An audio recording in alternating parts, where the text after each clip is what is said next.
Hello everyone, welcome to my channel. I am here to help you today.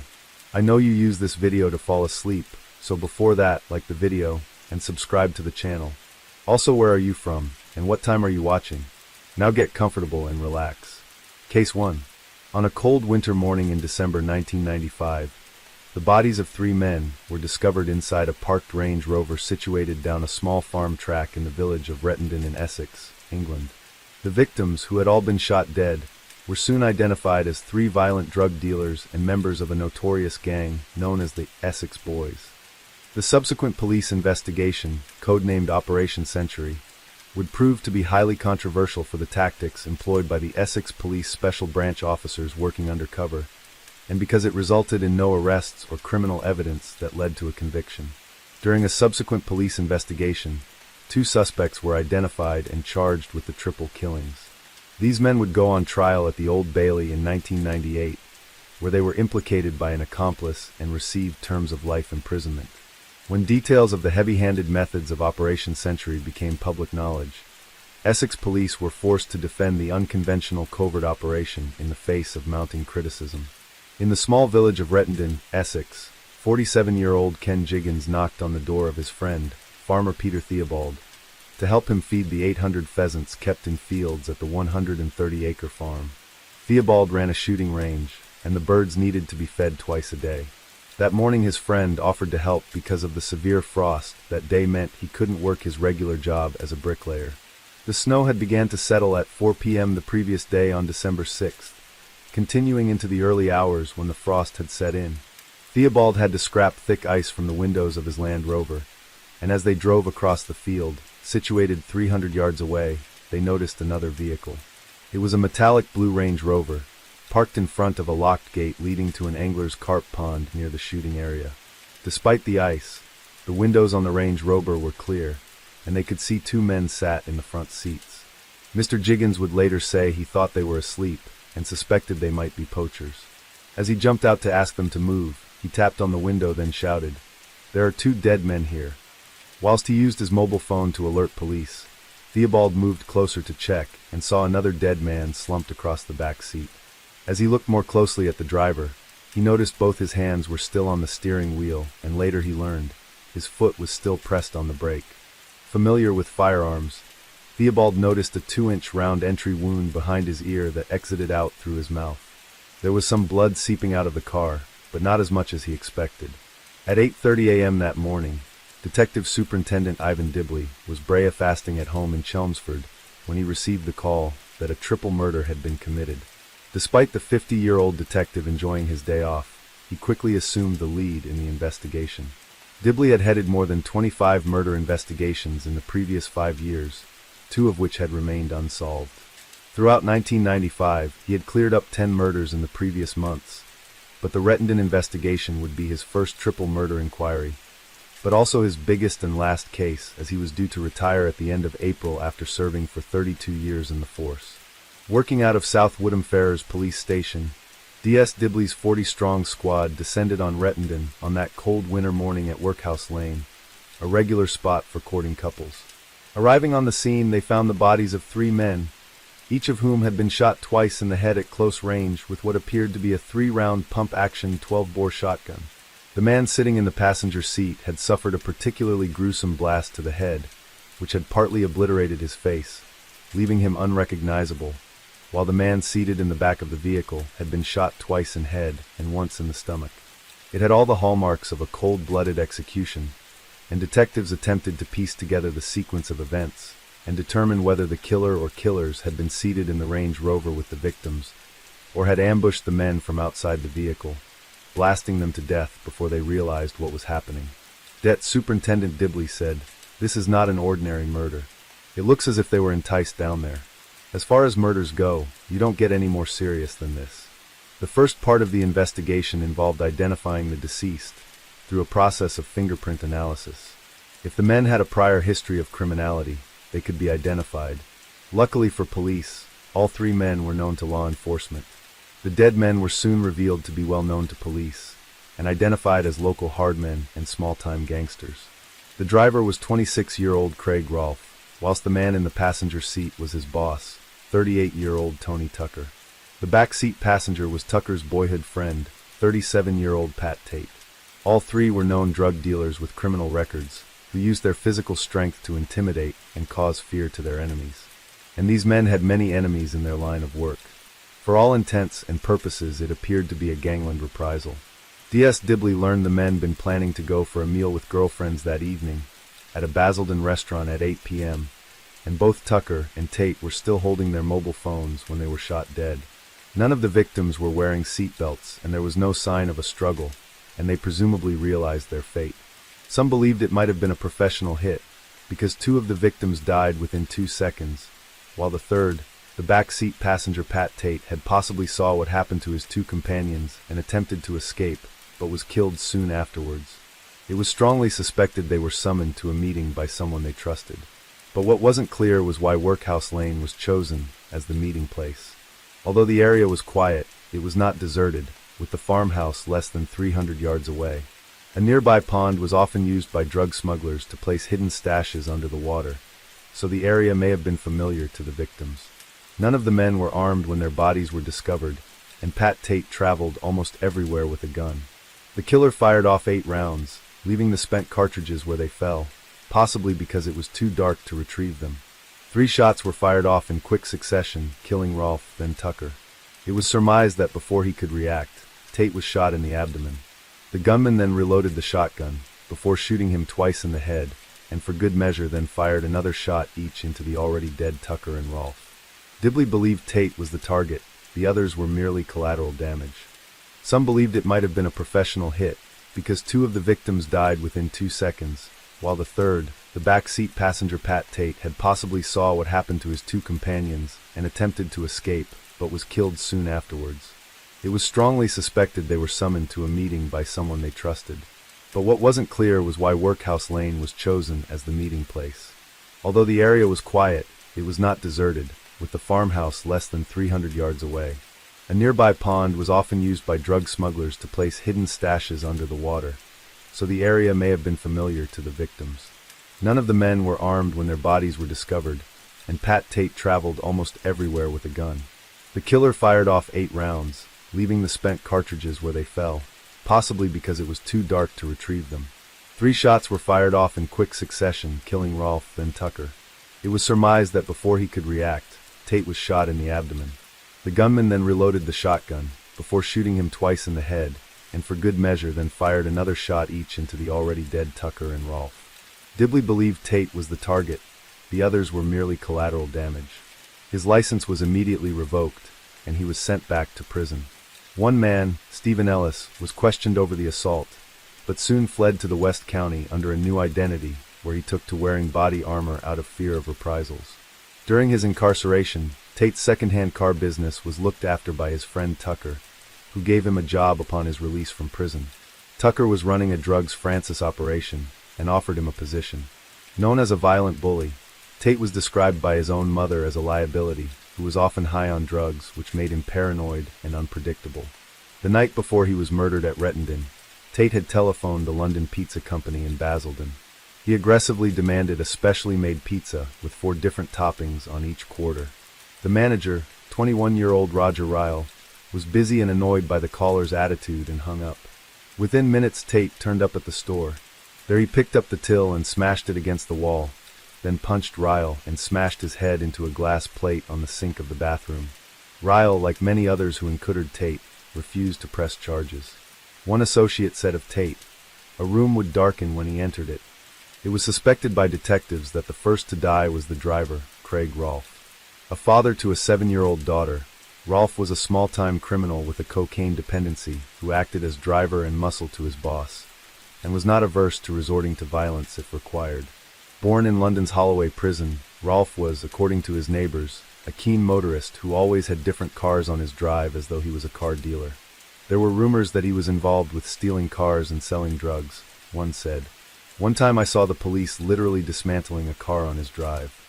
Around the time of his death, Rolfe reportedly shared a 3-bedroom detached house with his girlfriend of 7 years, Donna Jaggers, and their 6-year-old daughter. According to neighbors, they had little contact with their neighbors and seemed quite secretive. They were rarely seen, one resident said. It was through his addiction to drugs that Rolfe became acquainted with the other Essex boys, who were heavily involved in dealing drugs. Alongside Rolfe was his employer, Anthony "Tony" Tucker, an equally violent individual, who ran a lucrative security business which provided bouncers for clubs around Essex and East London, which netted him upwards of £1,500 a week. Like his associates, Tucker was soon enjoying a lavish lifestyle, living in a £250,000 house and driving expensive cars. With another violent associate known as David "Rolex Dave" King, Tucker worked as a minder for ex-WBC super middleweight boxing champion Nigel Benn. This afforded him access to celebrities and helped expand his business. Ben said of his death, "I have known him since I came out of the army. It is very tragic." In the first few weeks after the murders, tributes were laid at the site by unseen relatives and friends of the dead men, one of which, dedicated to Tate, said, "A wonderful man, poison did this to you." However, many locals believed the three drug dealers had got what was coming to them. D.S. Dibley said, "The public aren't too happy either about so much time being spent on such lowlife. But my job isn't to moralize. The killers have to be caught. There has been no tit for tat yet, and it has surprised me a little. But some intelligence indicates the families are keen to give us a chance to sort it out." None the families of the dead men cooperated with police inquiries, and Dibley believed they had a good idea who committed the murders, but were scared. Alongside Rolfe was his employer, Anthony "Tony" Tucker, an equally violent individual, who ran a lucrative security business which provided bouncers for clubs around Essex and East London, which netted him upwards of £1,500 a week.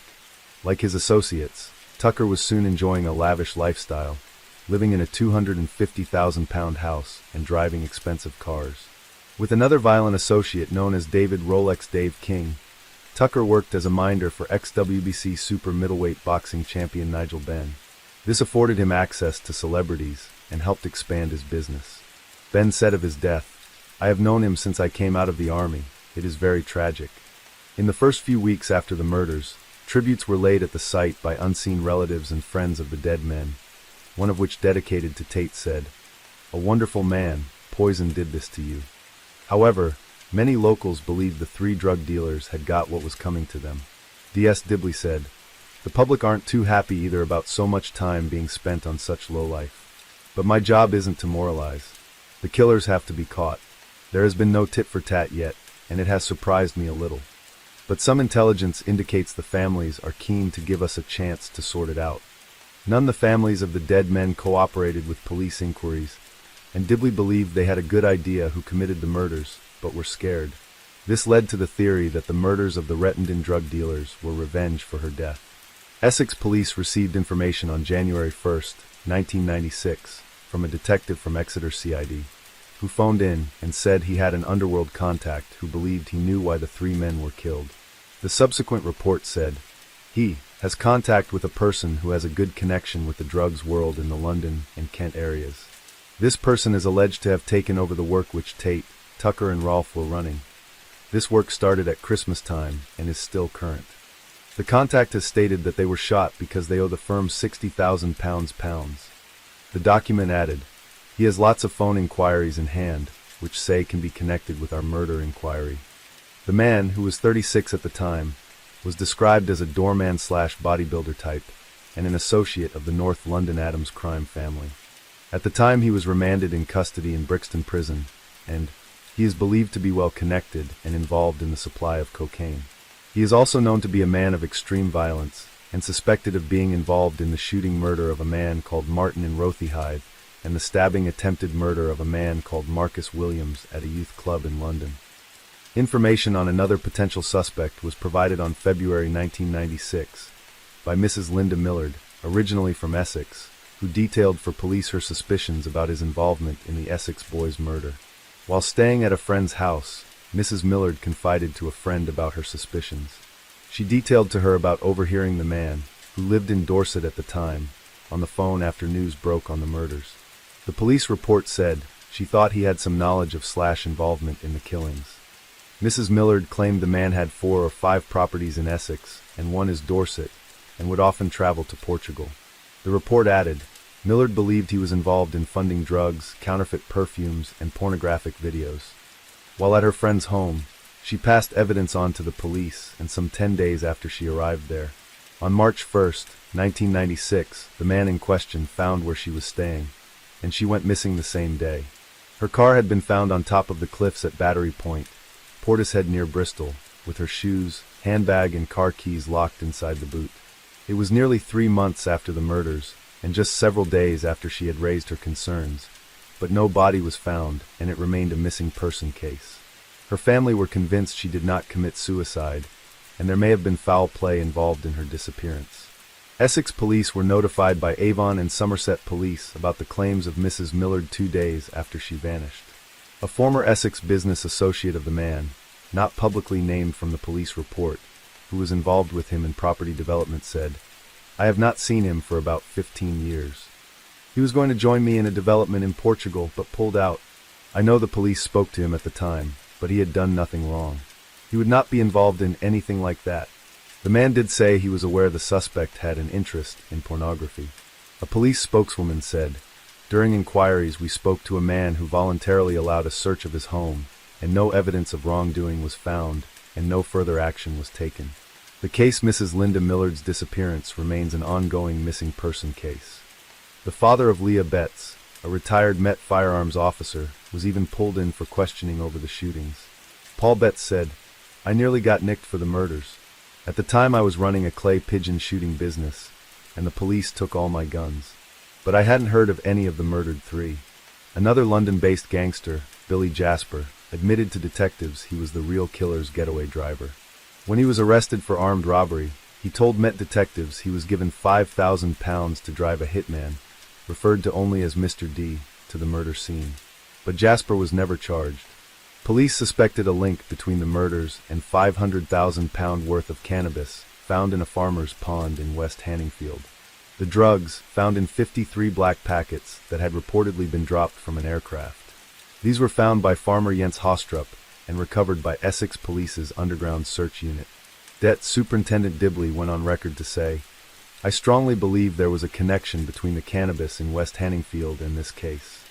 The investigation into the Rettendon murders soon took a darker turn when Essex Police launched a sting operation known as Operation Century, which was masterminded by Detective Superintendent Ivan Dibley and assisted by the Royal Ulster Constabulary Special Branch. The purpose of the operation was to bring pressure to those people who were suspected of having knowledge about the triple murder. The operation was timed to coincide with the February 1996 bombing of Canary Wharf, which was a renewal of the Irish Republican bombing campaign in mainland Britain. While the Rettendon murders had no connection to the IRA or the bombing, Essex and RUC Special Branch used it as a pretext for issuing threats and intimidation as part of their undercover operation. Essex suspects and their families were subjected to harassing telephone calls.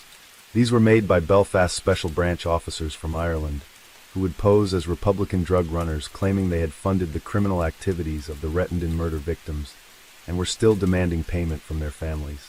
This deception failed, and the suspects refused to meet with undercover officers. The phone calls contained extremely foul-mouthed and threatening language, and could have been interpreted by the suspects as death threats. One of the victims subjected to this was the live-in partner of one of the murdered men, with whom she had a young child. Donna Jaggers, the girlfriend of Craig Rolfe, would later admit that she had no idea these terror tactics were not being utilized by Belfast-based Republicans, and so she sought assistance from Essex Police, who informed her the calls were made from Belfast. She was also told that the terrorists had crossed into mainland Britain, and they were unable to track their movements. This had a profound effect on a woman who was already distraught and grieving. The methods used during Operation Century were illegal and counterproductive to the investigation. In May 1996, a break in the case was made when 3 men were arrested during a police and customs drugs operation. 52-year-old Michael Steele, 33-year-old Jack Hooms, and a third man were arrested and held on suspicion of importing drugs. During the investigation, the 3 men were linked to the Rettendon murders of Tate, Tucker, and Rolfe. Facing a murder charge, the third man, convicted fraudster Darren Nichols, began confessing to police his role in the murders.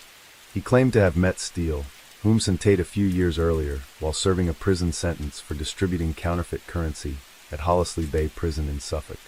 Upon his release, Nichols joined Steele's smuggling organization, making trips to Amsterdam. While there he purchased hundreds of kilos of cannabis, which he then drove to the Belgian coast. From there he would meet up with Steele's speedboat, and then the drugs were taken across the channel and deposited on the Essex coast. Steele was described as a sophisticated Essex drug smuggler, and in November 1995, he supplied a consignment of cannabis with a street value of around £350,000 to Tate, Tucker, and Rolfe. But the quality was so poor that Steele agreed to take back the cannabis and return a deposit of around £70,000. The money was paid, but Tate denied getting it and also failed to return 1/3 of the drugs haul. When he protested, Tate threatened to shoot Steele after making him beg on his knees. A furious Tate boasted he would kill the smuggler in revenge for the incident, and Steele, who had developed a close relationship with Tate's ex-girlfriend, heard of the threats and decided he would move first. On the pretense of making amends, Steele offered Tate a share in a lucrative cocaine deal he was involved in with his friend Jack Hooms. 6 weeks before the murders, Steele contacted Nichols and asked him to get him a gun. He said Jack had a couple, but they didn't want to use those, and so Nichols said he asked a few people but failed to come up with anything. Tate, Tucker, and Rolfe were invited to look at the farmer's field where the alleged drug plane would land. Nichols claimed that as Rolfe's Range Rover approached the locked gate at the bottom of Workhouse Lane, Steele jumped out to open it. At the same moment, Jack Hooms, known as Steele's right-hand man, leaned in with a pump-action shotgun and began blasting the 3 men inside. Seconds later, Hooms was calling Nichols on his mobile and asked him to pick them up. He said it was only when they climbed into the back of his car, spattered in blood, that he realized what had happened. In his testimony, Nichols claimed that during the journey home Steele had said, "They want fuck with us again." Nichols said he went on to say he felt like an angel of death, because he felt he had done everyone a favor by getting rid of these 3 men. "I think I knew all along that they were going to do it." After the murder, Nichols said he stopped smuggling in an attempt to distance himself from Steele and Hooms.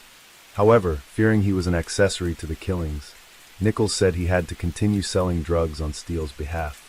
He said when they realized he was becoming a weak link, they insisted he become more involved or face the consequences. Several says before their arrest, Nichols said both men had issued him with a particularly nasty threat. In late 1997, Michael Steele and Jack Hooms went on trial based on the testimony of Supergrass Darren Nichols. Charged with murder, Nichols said he knew the only way out was to tell the truth. He said, "When giving evidence at the trial, I couldn't look at them in the dock. I really felt like I was letting them down. I really liked Mick, and I thought he liked me. But in fact they were just using me. And now they hate me." The trial lasted 4.5 months, and the court proceedings were believed to have cost well over £1 million. The court heard that Essex detectives spent 30 hours questioning Nichols, but with the tape recorder turned off, while Hooms and Steele's lawyers claimed he had fabricated his story. Towards the end of the Rettendon murder trial, the court heard details of Operation Century. This was the code name for the sting operation conducted by Essex Police in conjunction with RUC Special Branch officers, and it was revealed to be bizarre and intimidatory, for having bombarded the victims' families with death threat phone calls from Northern Ireland claiming they were owed money by one of the Rettendon murder victims. It was considered by Det Superintendent Dibley to be an appropriate tactic after something similar had been used against Colin Stagg during the Rachel Nichol murder case, and although it had not been described as illegal by the trial judge, he had scathingly dismissed the prosecution because police had used such disgraceful tactics of the grossest kind. At the Old Bailey on January 20th, 1998, the jury deliberated the evidence for 4.5 days before returning guilty verdicts for both men. The weight of evidence had been mobile phone records used to corroborate the informant's testimony, the reliability of which were raised afterwards. Michael Steele and Jack Hooms were convicted of the 3 murders and given triple life sentences. Darren Nichols was placed in the Witness Protection Program, with new identities for him and his family. Nichols had broken the ultimate criminal code, that unwritten law that you never grass on your mates. A £250,000 price was placed on his head, and he would later say, "There's not much point in them killing me now. If I'm dead, that won't get anybody off. What they might try to do is scare me into saying I was lying in court, so keeping my true identity secret is as important as ever." In 2001, the Metropolitan Police commissioned an internal investigation into corruption codenamed Operation Tiberius. Completed by 2002, the official documents were leaked to the Independent newspaper in 2014. The operation was launched to investigation the evidence that certain organized criminals had infiltrated Scotland Yard through bribery. During the course of the inquiry, 42 serving and 19 former officers were investigated for alleged corruption, which resulted in few convictions. Criminal gangs were suspected of using their contacts inside Freemasonry to recruit corrupted officers, and the report concluded this was the most difficult aspects of organized crime corruption to proof against. The Metropolitan Police had long suffered endemic corruption, and because of the relatively small number of convictions, doubt has been expressed over the effectiveness of the investigation. With the revelations of Operation Tiberius, The Independent reported that some of Britain's most dangerous organized crime syndicates were able to infiltrate New Scotland Yard at will. A similar covert operation was set up in 1993, codenamed Operation Othona, which gathered intelligence on corruption within the Metropolitan Police Service. However, the work and findings of that operation were kept separate from other intelligence operations, and almost all records of the operation were destroyed in 2001 or 2003. The epidemic of Metropolitan Police corruption is believed to have existed for decades, and would be brought to public attention with the complex criminal investigation into the grisly murder of private investigator Daniel Morgan. Morgan was attacked with an axe in the car park of the Golden Lion pub in South London on March 10, 1987. That case, as well as that of John Goldfinger Palmer, a criminal who was protected by corrupt officers, highlighted police collusion with criminal organizations. This, along with the involvement of Freemasonry within the police force and the impunity of criminals in concealing their activities with the help of serving police officers, led to a tightening of the vetting process in police officer recruitment. Despite this, serving police and criminals continue to collude and commit crimes to their mutual benefit. Michael Steele and Jack Holmes have both professed their innocence of the crimes, and have continued to unsuccessfully challenge their convictions. In 2018, the Criminal Case Review Commission, CCRC, began the fourth review of the case, this time looking at fresh evidence the two men claim supports their innocence. The first of these reviews was referred for appeal against their convictions in 2006, which was rejected. Earlier in the year, Holmes' minimum sentence was cut from 25 to just over 22 years, allowing him to apply for parole as early as 2020, due to his exceptional progress in prison. Michael Steele has claimed that police corruption was to blame for him being wrongly convicted of the notorious triple murders. The case has generated intense interest in both the media and public, while in the years since the triple murder, there have been various films and TV programs made about the case, which is often described as the Essex Boys murders. In July 2000, the film Essex Boys was released by Miramax Home Video and PAV UK, starring Sean Bean and Tom Wilkinson. The plot was loosely based on the events that culminated in the December 1995 murders of the three drug dealers at the Rettendon farm. A further 5 movies, all based to varying degrees on the Rettendon murders, have been released from 2007 to 2019. In 2020, a team of private investigators from the firm TMI began investigating the Essex Boys murders of Pat Tate, Tony Tucker and Craig Rolfe, and in the course of their research came across evidence they say now casts doubt on the original convictions of Michael Steele and Jack Holmes. They claimed the real killer had never been caught. Headed by David McKelvey, a former Met Police detective, the team were featured in a 3-part Sky documentary that aired on April 11, 2023, titled The Essex Murders. The team created a timeline for the night of the murders, and came to the conclusion the shootings happened at about midnight, rather than the 7 p.m. investigators originally suspected. However, McKelvey and his team dispute the perpetrators of the crime, believing that Mick Steele and Jack Holmes were not responsible. "We would not be doing this if we had any doubts at all," he told Sky News. "We're career detectives, we've put bad people in prison. We would not be trying to get anybody out of prison who we didn't believe was innocent." Jack Holmes and Michael Steele did not do this, McKelvey said, although he says the pair were heavily involved in drug smuggling, for which they should have been punished, but insists they did not kill Tucker, Tate, and Rolfe.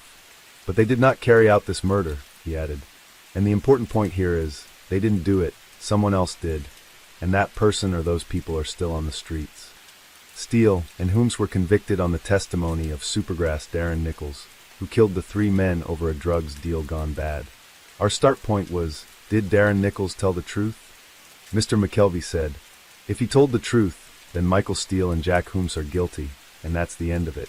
but as we've delved into it all, a different story has emerged.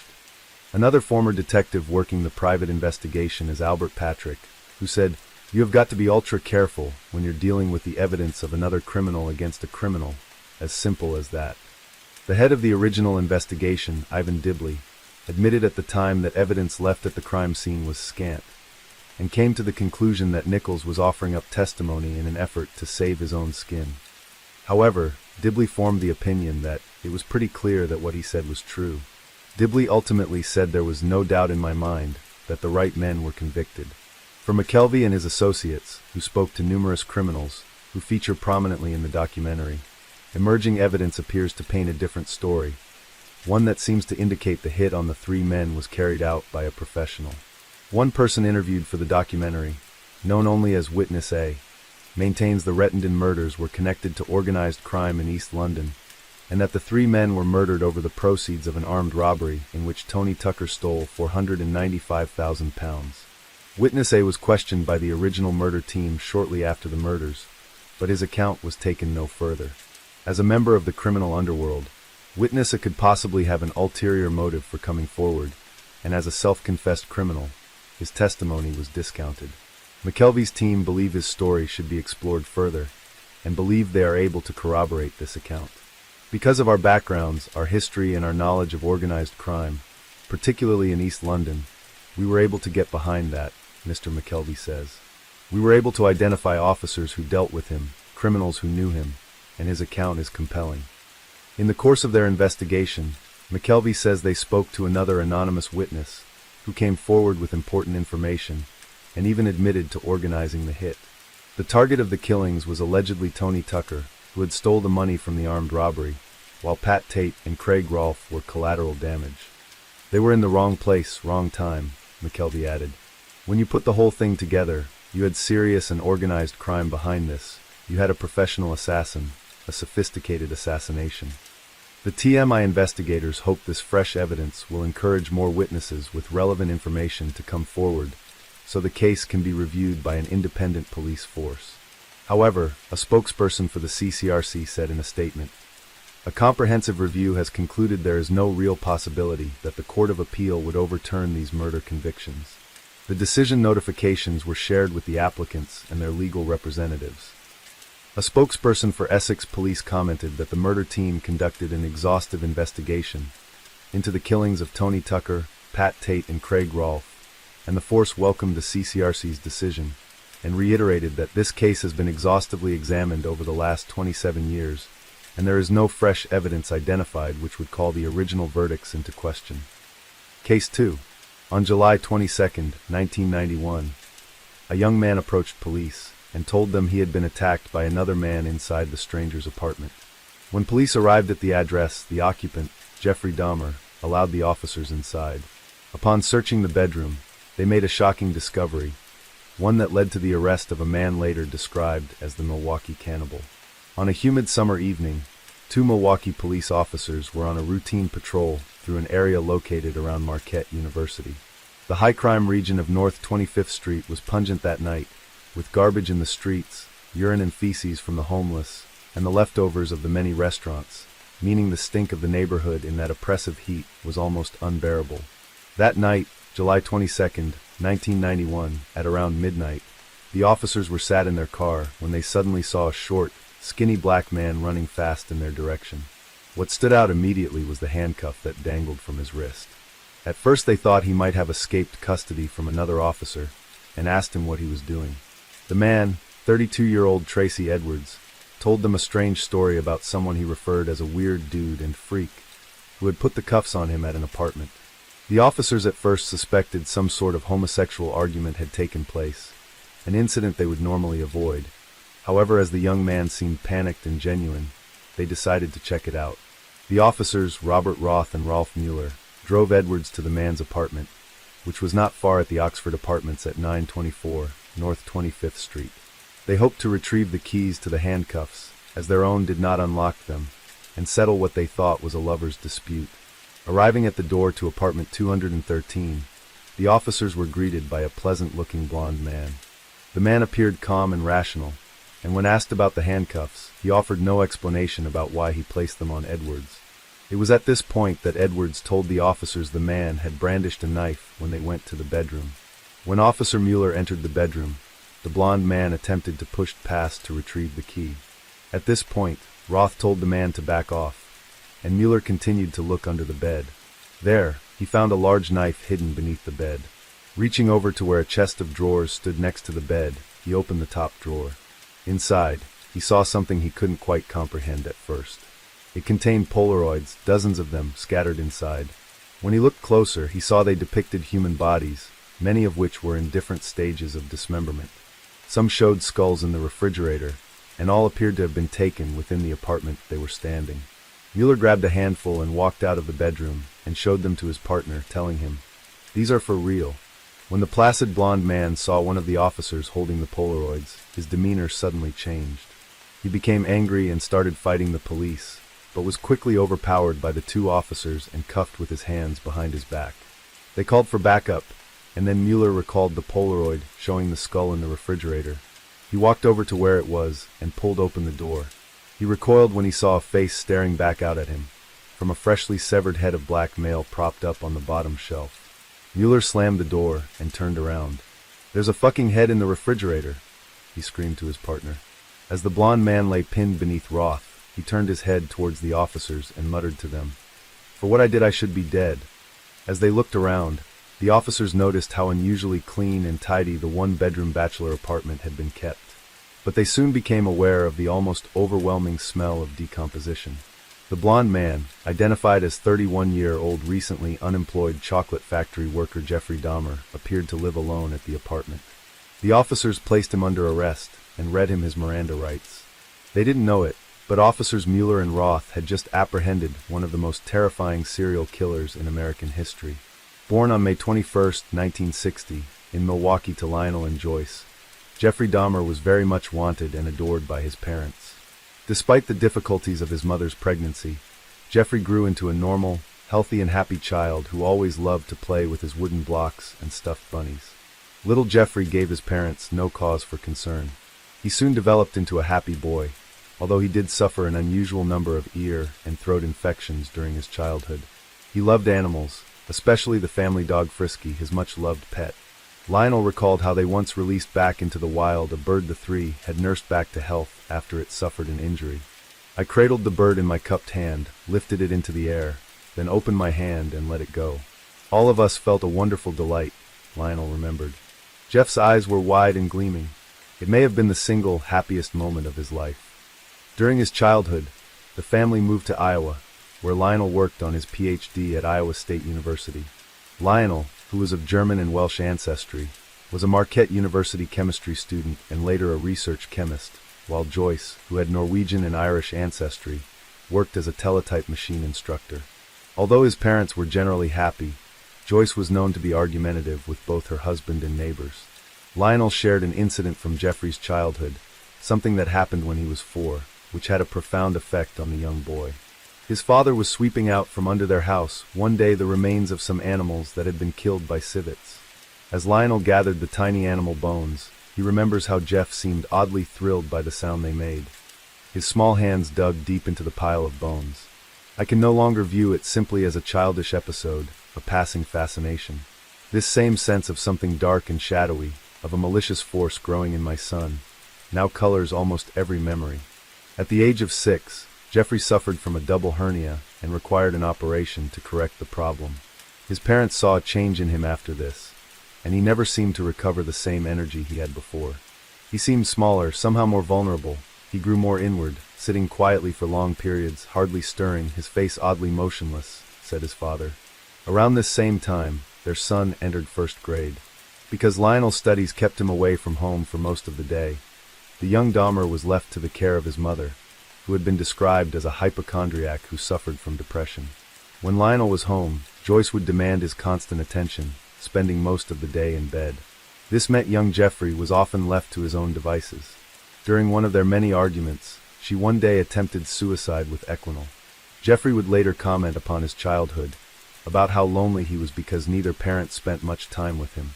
He described feeling unsure of the solidity of the family, and recalled there being much tension and arguments between his parents during his early years. In 1966, his father had completed his graduate work in Iowa and secured a job as a research chemist in Akron, Ohio. By that time, Joyce was pregnant with their second son, David, and Jeffrey was undergoing a change that his parents noticed. It was like a strange fear had begun to creep into his personality, a dread of others that was combined with a general lack of self-confidence. He was developing a reluctance to change, a need to feel the assurance of familiar places. The prospect of going to school frightened him. The little boy who'd once seemed so happy and self-assured had been replaced by a different person, now deeply shy, distant, nearly uncommunicative. At school he was known as quiet and timid, and appeared to show all the signs of abandonment. Lionel Dahmer suspected the move from Iowa had had a greater effect on his son than he had realized, and considered it a normal reaction to being uprooted from his familiar settings and faced with entirely new ones. Considering Lionel too had suffered from shyness, insecurity, and grew introverted when he was a child before overcoming it, gave him an understanding of what his son was experiencing. He believed Jeffrey would overcome these hurdles in much the same way he had done. But Lionel failed to realize that Jeffrey's childhood peculiarities were far more serious, and that, he recalled, Jeff had begun to suffer from a near isolation. In April 1967, the family bought a new house, and their son appeared to adjust better to this new move. He soon developed a friendship with a boy named Lee, and became fond of one of his teachers. One day young Jeffrey took her a bowl of tadpoles he had caught. When he later discovered the teacher had given them to his friend Lee, Jeffrey sneaked into Lee's garage and killed the tadpoles with motor oil. His father too saw a change in his appearance over time. His posture, and the general way in which he carried himself, changed radically between his 10th and 15th years. The loose-limbed boy disappeared, and was replaced by a strangely rigid and inflexible figure. He looked tense, his body very straight. He grew increasingly shy during this time, and when approached by other people, he would become very tense. More and more, he remained at home, alone in his room or staring at television. His face was often blank, and he gave the more or less permanent impression of someone who could do nothing but mope around, purposeless and disengaged. He only seemed to have one friend, but the two drifted apart when Jeffrey turned 18. It was around this time that Lionel discovered an unsettling aspect to his son's nocturnal habits. He found out that Jeffrey would ride around with plastic bags and collect the carcasses of small animals, squirrels and chipmunks, which he used for his own private cemetery. He would strip the flesh from the bodies of these putrescent roadkills, and even mount a dog's head on a stake, Lionel said. There was the worry that Jeffrey might be torturing and killing animals, but his father considered this unlikely given he adored the family dog and cat they had at home. But it was clear Jeffrey Dahmer held some sort of fascination with dead creatures. Even when Jeffrey asked his father innocuously over dinner one evening what would happen if chicken bones were placed in bleach, Lionel Dahmer considered it merely the harmless scientific curiosity of a young boy. He went on to demonstrate to his son how to safely bleach and preserve animals' bones, which Jeffrey began doing to his own collection of remains. One of his friends later recalled how Jeffrey explained that he was curious how animals fit together. One friend was shown the carcass of a dog that had been impaled by its skull to a stick. Dahmer said he found it, but later it was learned he had decapitated the dead animal and placed it in the woodland behind his house as a prank. In exploring his strange obsession with the dead, Jeffrey Dahmer grew increasingly isolated and his personality more passive. His conversation narrowing to the practice of answering questions with barely audible one-word response, his father recalled. He was drifting into a nightmare world of unimaginable fantasies. In coming years, those fantasies would begin to overwhelm him. The dead in their stillness would become the primary objects of his growing sexual desire. His inability to speak about such strange and unsettling notions would sever his connections to the world outside himself. His father grew increasingly concerned about his son's reluctance to abide by societal norms. While other young boys his age were looking to pursue further education, careers, or start families of their own, Jeffrey appeared more or less completely unmotivated. He must have come to view himself as utterly outside the human community, outside all that was normal and acceptable, outside all that could be admitted to another human being. For Lionel Dahmer, there was little indication of the fantasies emerging in his teenage son's mind about death and dismemberment. With no outer signs of this mental illness, it appeared to his family that he was just becoming more and more isolated and uncommunicative. Jeffrey never rebelled against his parents, because it seemed that nothing ever seemed to mean anything to him. As a freshman at Revere High School, Jeffrey Dahmer was considered an outcast by his peers. With his mother taking increasing amounts of drugs and isolating herself from her husband and son, Jeffrey began coping with his own increasing isolation by drinking beer and spirits during the daytime, often concealing his alcohol inside his jacket at school. When one of his classmates saw him drinking scotch during a morning history class, Dahmer simply shrugged his shoulders and said it was my medicine. His grades at school were average, and he did participate in a few activities such as tennis and also worked on the school newspaper. However, he was considered a loner and alcoholic by his classmates. Although he was mostly uncommunicative in his freshman year, Dahmer was considered polite by teachers who saw him as a highly intelligent young man who never aspired to apply himself to his studies. He did have a partner for his school prom, something that surprised Lionel and Joyce, and later invited her over to his parents' house for a seance. His classmates remember a stunt Jeffrey pulled that got him included in the yearbook photo of the members of the National Honor Society, of which he was not a member. When the school staff caught the prank in time, his photo was blacked out. He was known as a class clown to his peers, and his pranks, which became known as doing a Dahmer, included simulating an epileptic seizure at school and local stores. Upon reaching puberty, Dahmer discovered that he was gay, but did not reveal this to his parents. He even had a brief relationship with another teenage boy, but the two did not engage in sexual intercourse. By his mid-teens, his fear of abandonment and neglect by loved ones manifested itself into a prominent sexual fantasy. This became one of his masturbatory fantasies that involved dominating and controlling a partner who was completely sexually submissive to his desires. This also developed into a fetish for the torso and chests of young men, something that gradually became intertwined with his interest in dissection and death. By the age of 16, Dahmer had taken notice of a particular male jogger who passed by his house, and in turn developed a fantasy whereby he would render the man unconscious, then explore his body. He even went so far as to lie in wait for the man, concealing himself in bushes with a baseball bat. However, the jogger did not pass on that particular day. By 1977, Dahmer's drinking had reached such an extent that his grades began to decline. His parents hired a private tutor, but this had limited success. As he became more passive, his parents went through a crisis. In an attempt to save their marriage, the Dahmers attended cuddling sessions, but the arguments persisted. The end came when Lionel learned that Joyce had had a brief affair in September 1977. They decided to divorce, telling their sons that the decision had been amicable. The divorce soon became increasingly bitter, and Lionel moved out of the family house in early 1978. A custody battle ensued over their younger son David. In May 1978, Jeffrey graduated from high school. Several weeks earlier, he had been caught by a teacher drinking in the school parking lot.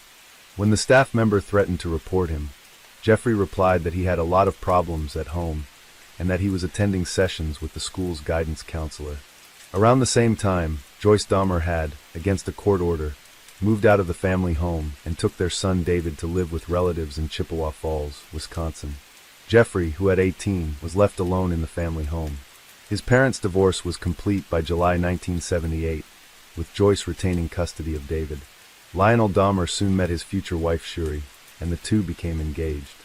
After his first attempt to attack and render the male jogger submissive to him had failed, Dahmer continued to have these dangerous fantasies.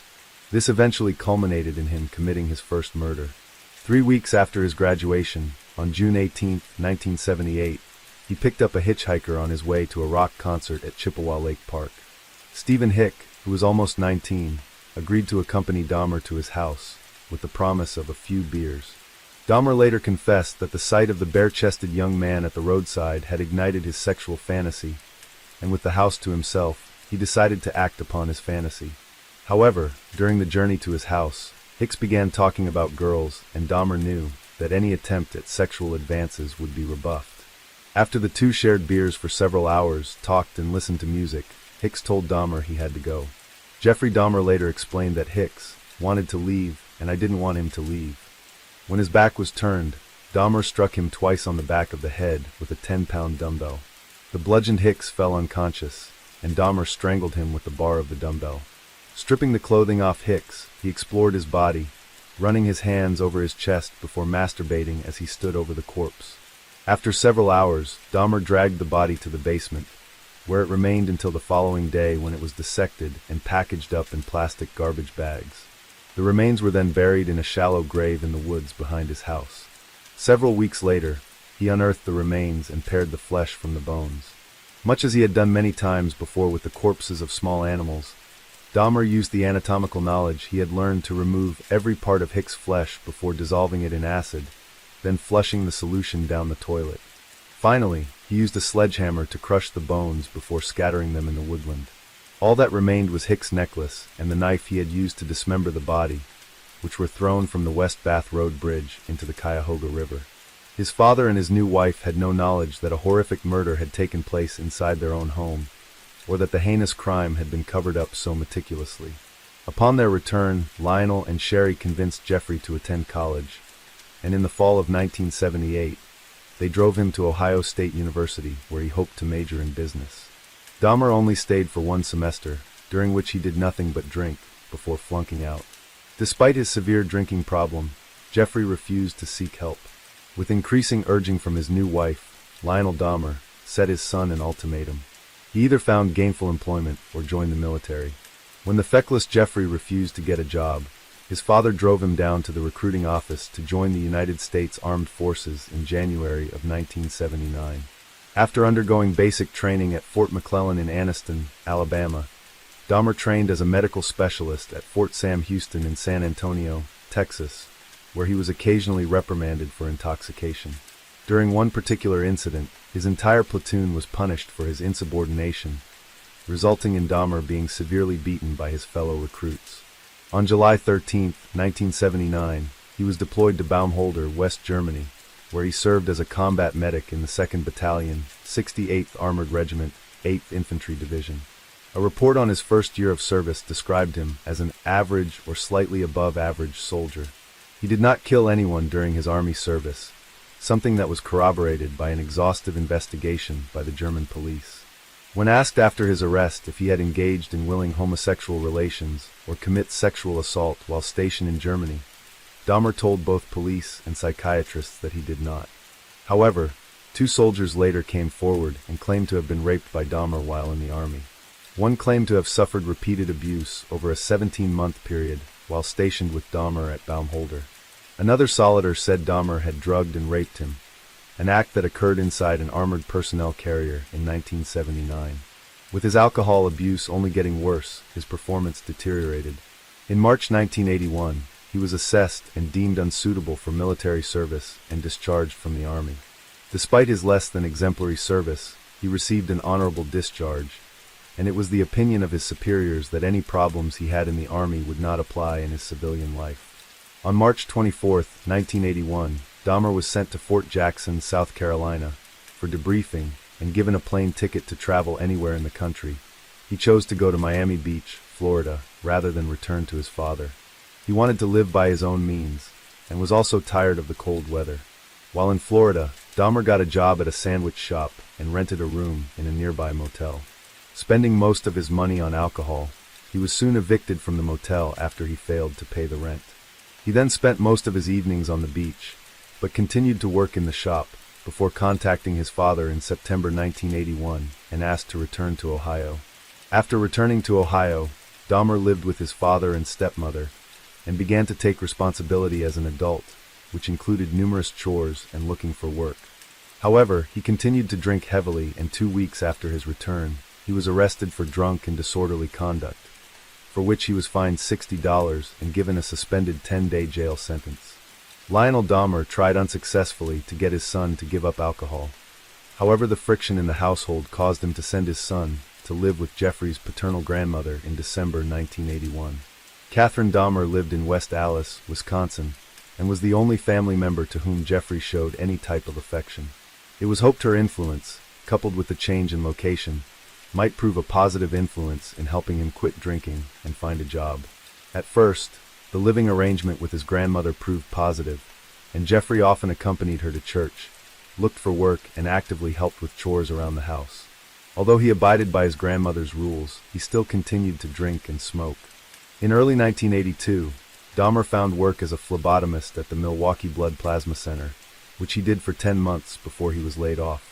He remained unemployed for the next 2 years, living off money his grandmother gave him. He was arrested shortly before he lost his job, after being caught indecently exposing himself at the Wisconsin State Fair Park on August 8, 1982.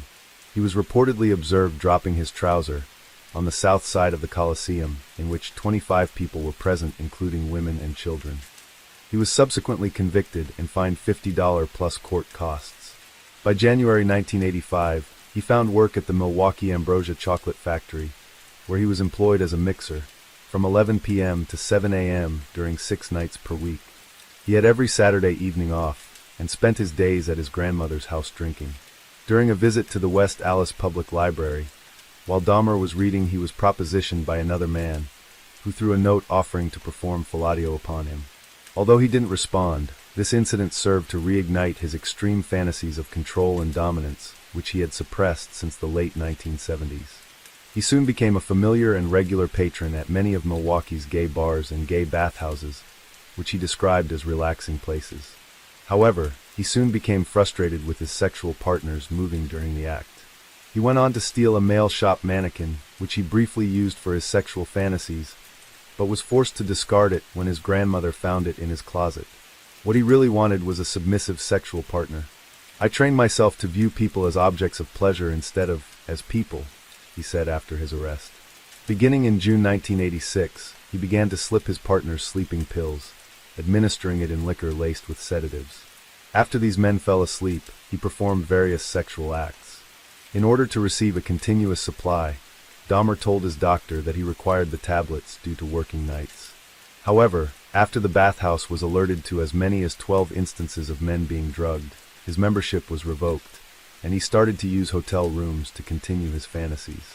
He briefly considered, after reading a report in a local newspaper about the upcoming funeral of an 18-year-old man, stealing the recently interred corpse and taking it home.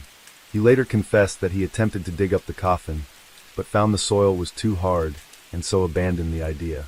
Despite his drinking, Dahmer managed to keep control of his urges and stay out of trouble until September 8, 1986, when he was arrested again on a charge of lewd and lascivious behavior.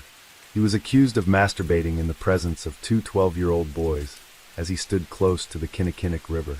His initial claim that he was merely urinating was found to be false when witnesses came forward, and he had to admit to the offense. The charge was eventually changed to disorderly conduct, and on March 10, 1987, Jeffrey Dahmer was sentenced to 1 year of probation, with additional instructions to undergo counseling. Up to this point, his life had been a roller coaster for both Jeffrey and his father. He seemed to enjoy the army before he was discharged, and then settled in at his grandmother's. Then he was arrested for being drunk, and the offenses seemed to get worse as his alcoholism and emotional problems intensified. On November 20th, 1987, Jeffrey Dahmer was at a popular gay bar when he met Stephen Twomey, a 25-year-old man from Ontonagon, Michigan. The two men drank heavily, and Dahmer asked Twomey to accompany him to the Ambassador Hotel in Milwaukee, where he had rented a room for the evening. By the morning, Dahmer found his guest was dead. Dahmer stated years later that he didn't know how he killed him, and that he had no intention of hurting Stephen Twomey, but simply wanted to drug him and then lay beside and explore his body. With blood coming from his mouth, Dahmer saw that Twomey's chest was crushed in and black and blue. With his own forearm and fists heavily bruised, Dahmer said that he could not believe this had happened. He bought a large suitcase, stuffed the body inside, and took the corpse to his grandmother's basement, where he had sex with it and masturbated over it. During the course of the next week, he dismembered the body before throwing it in the garbage. In much the same way he had disposed of Stephen Hicks' remains, Dahmer pounded the bones with a sledgehammer. The whole process of dismemberment and disposal took Dahmer roughly 2 hours. The only part he kept was the head, which he wrapped in a blanket. After 2 weeks, he boiled the head in a mixture of soilax and bleach to try and retain the skull. This process caused the skull to become too brittle, and so Dahmer smashed it into pieces and disposed of it. The murder of Stephen Twomey was a pivotal moment in Dahmer's life, and instead of trying to suppress his urges and control his compulsions, he decided to actively seek out victims to satisfy his extreme lust for control and ghoulish desires. In his search for more victims and several months after his last murder, Dahmer met Jamie Dockstader, a 14-year-old Native American boy who hung around outside the gay bars, looking for relationships. After being lured to Dahmer's grandmother's house with an offer of $50 to pose for nude picture, Dockstader went willingly. Jeffrey Dahmer had, by this time, perfected his method for selecting and enticing his victims who were unaware of his intentions. Once they were at his home, they engaged in normal behavior together, watching videos and drinking beer. Some, like Dockstader, engaged in sexual activity with Dahmer, before he slipped a sleeping tablet into his drink. James Dockstader was then strangled, and his body used by Dahmer, who either masturbated on it or had sex with the corpse. He left the body on the floor of the basement for a week before dismembering it, in much the same way he did with Stephen Twomey. All these remains were placed in the trash, except for Dockstader's skull, which had been kept as a souvenir. This was later bleached by Dahmer, who hoped to preserve it, but again it turned brittle, and he had to pulverize it with a hammer some 2 weeks later. 3 months after his third murder, Dahmer met Richard Guerrero, a handsome 22-year-old bisexual man of Mexican origin, on March 24, 1988, outside a gay bar called the Phoenix. Lured to his grandmother's house by offering him $50 to spend the night with him, Dahmer drugged the unsuspecting Guerrero and then strangled him with a leather strap. After he performed oral sex on the corpse, he dismembered the body within a 24-hour period and disposed of the remains in the trash. Once again he retained the skull, but had to dispose of that too within several months. On April 23, 1988, Dahmer lured a 13-year-old boy, Ronald Flowers Jr., to his grandmother's house.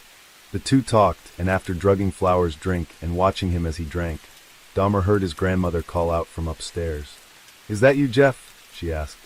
Although Dahmer replied that it was, his grandmother knew that he had company. Because of this, he was unable to murder Flowers, and so once he fell unconscious, he took him to the County General Hospital. By the summer of 1988, Jeffrey Dahmer had murdered and discarded 4 young men, all within the unassuming house owned by his grandmother. Although completely ignorant of what was transpiring in her basement, Catherine Dahmer was aware of the noise and drunken rowdiness of her grandson and the male friends he invited over, something she was not happy to entertain any longer. Because of his drinking and habit of bringing strange men over to her house, coupled with the odd smells emanating from the basement and garage, Dahmer's grandmother asked him to move out. On September 25, 1988, Jeffrey Dahmer moved into his own apartment at 808 North 24th Street in Milwaukee. 2 days later, Dahmer got into serious trouble. He approached and offered a 13-year-old Laotian boy $50 to pose for some nude pictures. After drugging the boy, he sexually fondled him, but did not go any further. In a strange, almost twisted coincidence, the young victim's name was Somsak Sinthasumphone, the older brother of one of Dahmer's later victims. When the boy returned home, his parents realized something was wrong and took him to the hospital, where it was confirmed he had been drugged. Jeffrey Dahmer was arrested at his place of work at the Milwaukee Ambrosia Chocolate Factory on charges of sexual exploitation of a child and second-degree sexual assault. Dahmer's father hired attorney Gerald Boyle to defend his son, who requested he undergo a series of psychological evaluations prior to his court hearings. The evaluations found that Dahmer harbored deep feelings of alienation, while a second evaluation, 2 months later, revealed Dahmer to be an impulsive individual, suspicious of others, and dismayed by his lack of accomplishments in life. His probation officer also referenced a 1987 diagnosis of Dahmer suffering from a schizoid personality disorder for presentation to the court. On January 30, 1989, Jeffrey Dahmer pleaded guilty to the charges of second-degree sexual assault and of enticing a child for immoral purposes, but claimed that he thought the boy was much older than he was. The sentencing was suspended until May, and while he awaited his next court date, Dahmer began a 10-day Easter absence from work on March 20th, during which he moved back into his grandmother's home. Once again he was under her rules, however. While he awaited sentencing, Dahmer met another victim. On March 25, 1989, Dahmer went to one of his usual haunts at a local gay bar, and there met 24-year-old Anthony Sears. According to Dahmer, he did not go with the intention of looking to commit another murder. However, shortly before closing time, Sears just started talking to me. He persuaded the black homosexual, an aspiring model, to accompany him home. Like the others, he offered Sears money to pose for nude photographs, and the two engaged in oral sex before Dahmer drugged and strangled his unwitting victim. After having sex with the corpse, Dahmer went to bed. The next morning, he placed the corpse in his grandmother's bathtub, where he decapitated the body and attempted to flay the skin. He undertook the same method of disposal, stripping the flesh from the body before pulverizing the bones, which were disposed of in the trash. Anthony Sears was the first victim from which Dahmer successfully retained body parts. Having removed all flesh from Sears' head, Dahmer also retained Sears' scalp. He preserved the head and genitalia in acetone, storing them in a wooden box. During one of his father's visits to Dahmer's grandmother's house, he asked his son to open the box. Dahmer became angry and defensive, claiming the box held his pornography collection. "Can't I have just 1 square foot of privacy?" he told his father, who accepted his son's response. In her book on Dahmer, and Schwartz describes what happened next. He kept the head and boiled it to remove the skin, later painting it gray, so that in case of discovery, the skull would look like a plastic model used by medical students. Dahmer saved the trophy for 2 years, until it was recovered from apartment 213 on July 23, 1991. Later he explained that he masturbated in front of the skulls for gratification. On May 23, 1989, Dahmer's lawyer Gerald Boyle and assistant DA Gail Shelton presented their arguments to Judge William Gardner. Prosecutor Shelton wanted a sentence of 5 years, declaring, "In my judgment, it is absolutely crystal clear that the prognosis for treatment of Mr. Dahmer within the community is extremely bleak. His perception that what he did wrong here was choosing too young a victim, and that that's all he did wrong, is a part of the problem. He appeared to be cooperative and receptive, but anything that goes below the surface indicates that the deep-seated anger and deep-seated psychological problems that he is unwilling or incapable of dealing with." Boyle, Dahmer's defense attorney, argued that his client was sick and needed treatment, not prison. After an examination by 3 psychologists, all concurred that Dahmer was manipulative, resistant, and evasive. Hospitalization and intensive treatment was recommended. Dahmer himself spoke in his own defense, blaming his behavior on alcoholism. He was praised by Boyle for the fact that he had held down a job. "We don't have a multiple offender here. I believe that he was caught before it got to the point where it would have gotten worse, which means that it is a blessing in disguise." Before the judge, Dahmer appeared articulate and convincing. What he did not look like was someone who had, up to that point, committed the brutal murders of 5 young men, cutting their bodies up like cattle and disposing of the remains to ensure his freedom. Instead, Jeffrey Dahmer appeared contrite in his guilt of the crime for which he now stood before the judge. "What I have done is very serious. I've never been in this position before. Nothing this awful. This is a nightmare come true for me. If anything would shock me out of my past behavior patterns, it's this. The one thing I have in my mind that is stable and that gives me some source of pride is my job," said Dahmer. "I've come very close to losing it because of my actions, which I take full responsibility for. All I can do is beg you, please spare my job. Please give me a chance to show that I can tread the straight and narrow and not get involved in any situation like this ever again. This enticing a child was the climax of my idiocy. I do want help. I do want to turn my life around." The judge fell for Jeffrey Dahmer's lies and stayed his sentence, putting him on probation for 5 years. He was ordered to spend 1 year in the House of Correction under a work release program, which allowed him to go to work during the day and return to the jail at night. After 10 months, the judge granted him early release. This was despite a letter sent to the judge by Dahmer's father Lionel, who urged him to not release his son until after he had received treatment. In the meantime, Dahmer went back to live with his grandmother in West Allis in early March 1990, an arrangement which was conditional upon him finding his own place to live. On May 14, 1990, Dahmer moved to 924 North 25th Street, apartment 213. He now had his own space, where he could do as he pleased, live by his own rules, and not have to worry about any interference or fear of getting caught by someone. He was alone at last, alone to indulge in his macabre fantasies and further descent into isolation. As a fully fledged serial killer, Jeffrey Dahmer developed and refined his ritual for luring, killing, and disposing of his victims, which remained largely the same throughout his murder spree. He always carried out the same modus operandi by invited young, usually men back to his apartment, where they would either pose for photos or watch sexually explicit videos together. As they were distracted, Dahmer crushed up his prescribed sedatives and served them in drinks that caused his guests to fall unconscious. It is unknown if, in those last moments of consciousness, any of them knew what was about to happen.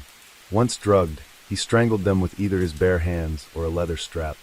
He frequently had sex with the bodies, and also masturbated on them. Once the sexual fantasy phase was over, Dahmer was faced with the dilemma of having to dispose of the corpses. However, before he began the cleanup, he used a Polaroid camera to take photos of his victims, capturing the entire experience so he could later remember and relive his fantasy.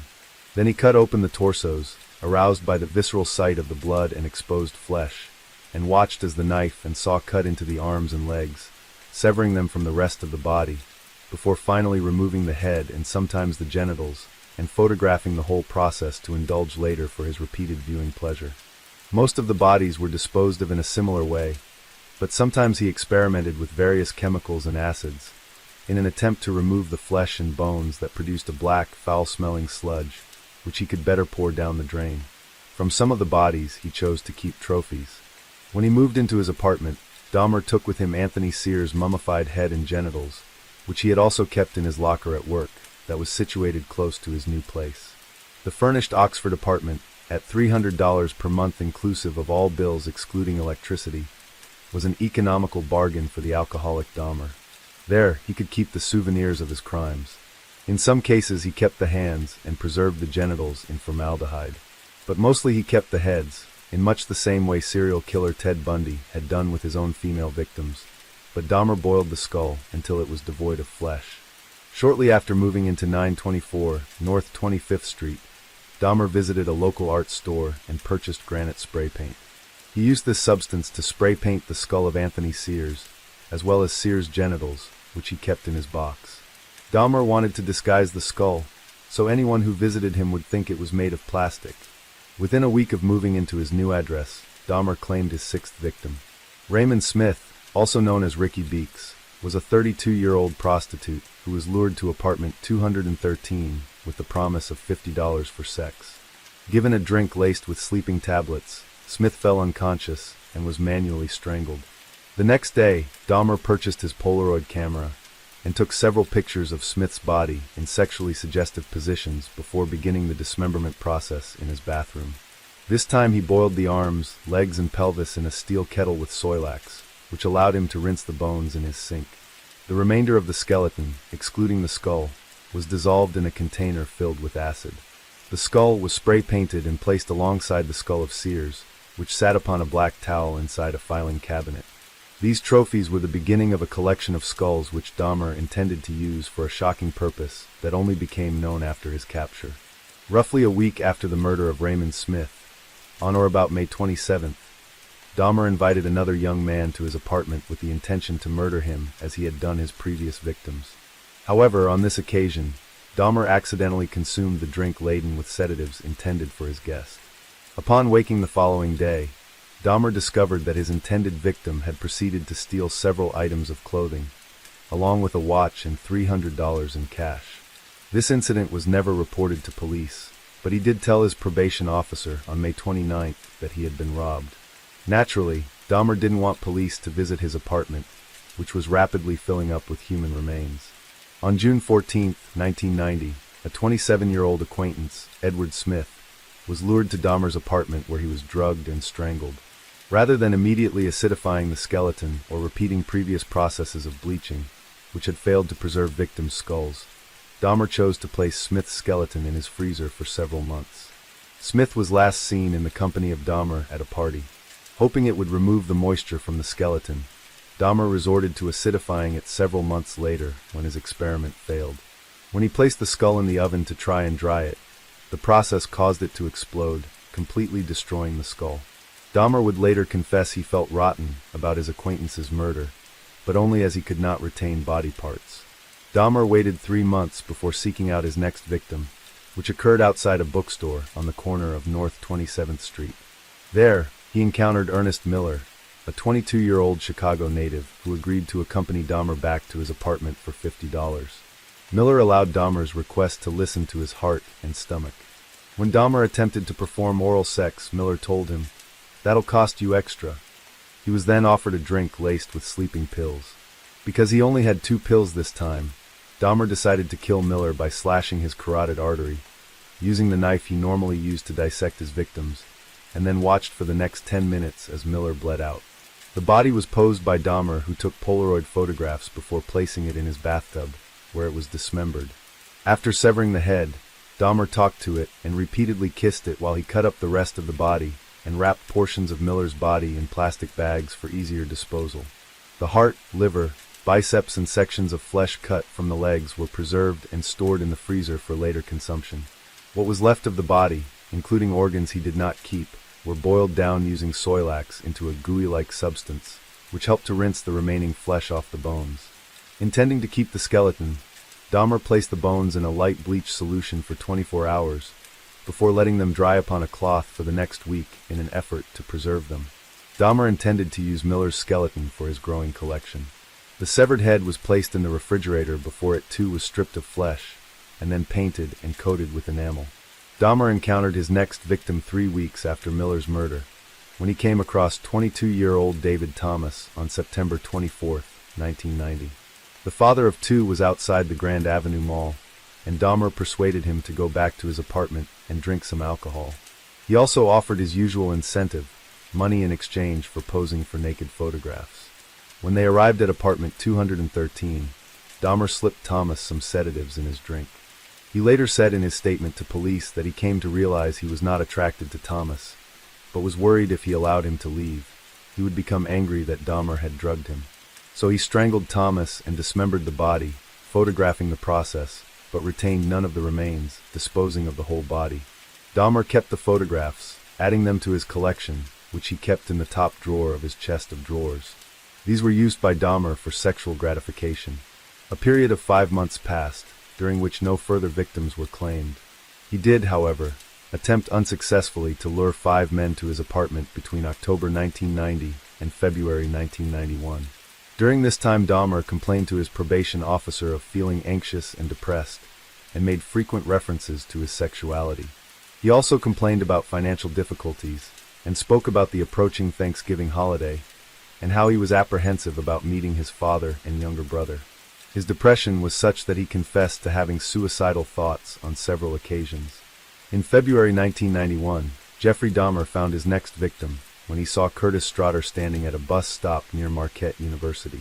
He lured the 17-year-old back to his apartment with an offer of posing for nude photographs, while also offering the incentive of sexual intercourse. While Straughter sat of his sofa, Dahmer drugged his drink. Once Straughter was unconscious, his hands were handcuffed behind his back by Dahmer, who took photos of his victim before strangling him with a leather strap. The body was dismembered, with Dahmer keeping the head, hands, and genitals, which were photographed and placed into his refrigerator, while he disposed of the rest of the body. Around this time, the other residents of the Oxford apartments made repeated complaints to Sopa Princeville, the building's manager, about the disgusting smells that seemed to come from apartment 213. Those closest to Dahmer's apartment also complained of hearing the sound of falling objects and the occasional buzz of a chainsaw. Dahmer was contacted by Princeville about these complaints on several occasions, and at first he gave the excuse that the foul odors that came from his apartment were from his freezer breaking down, causing the food inside to spoil.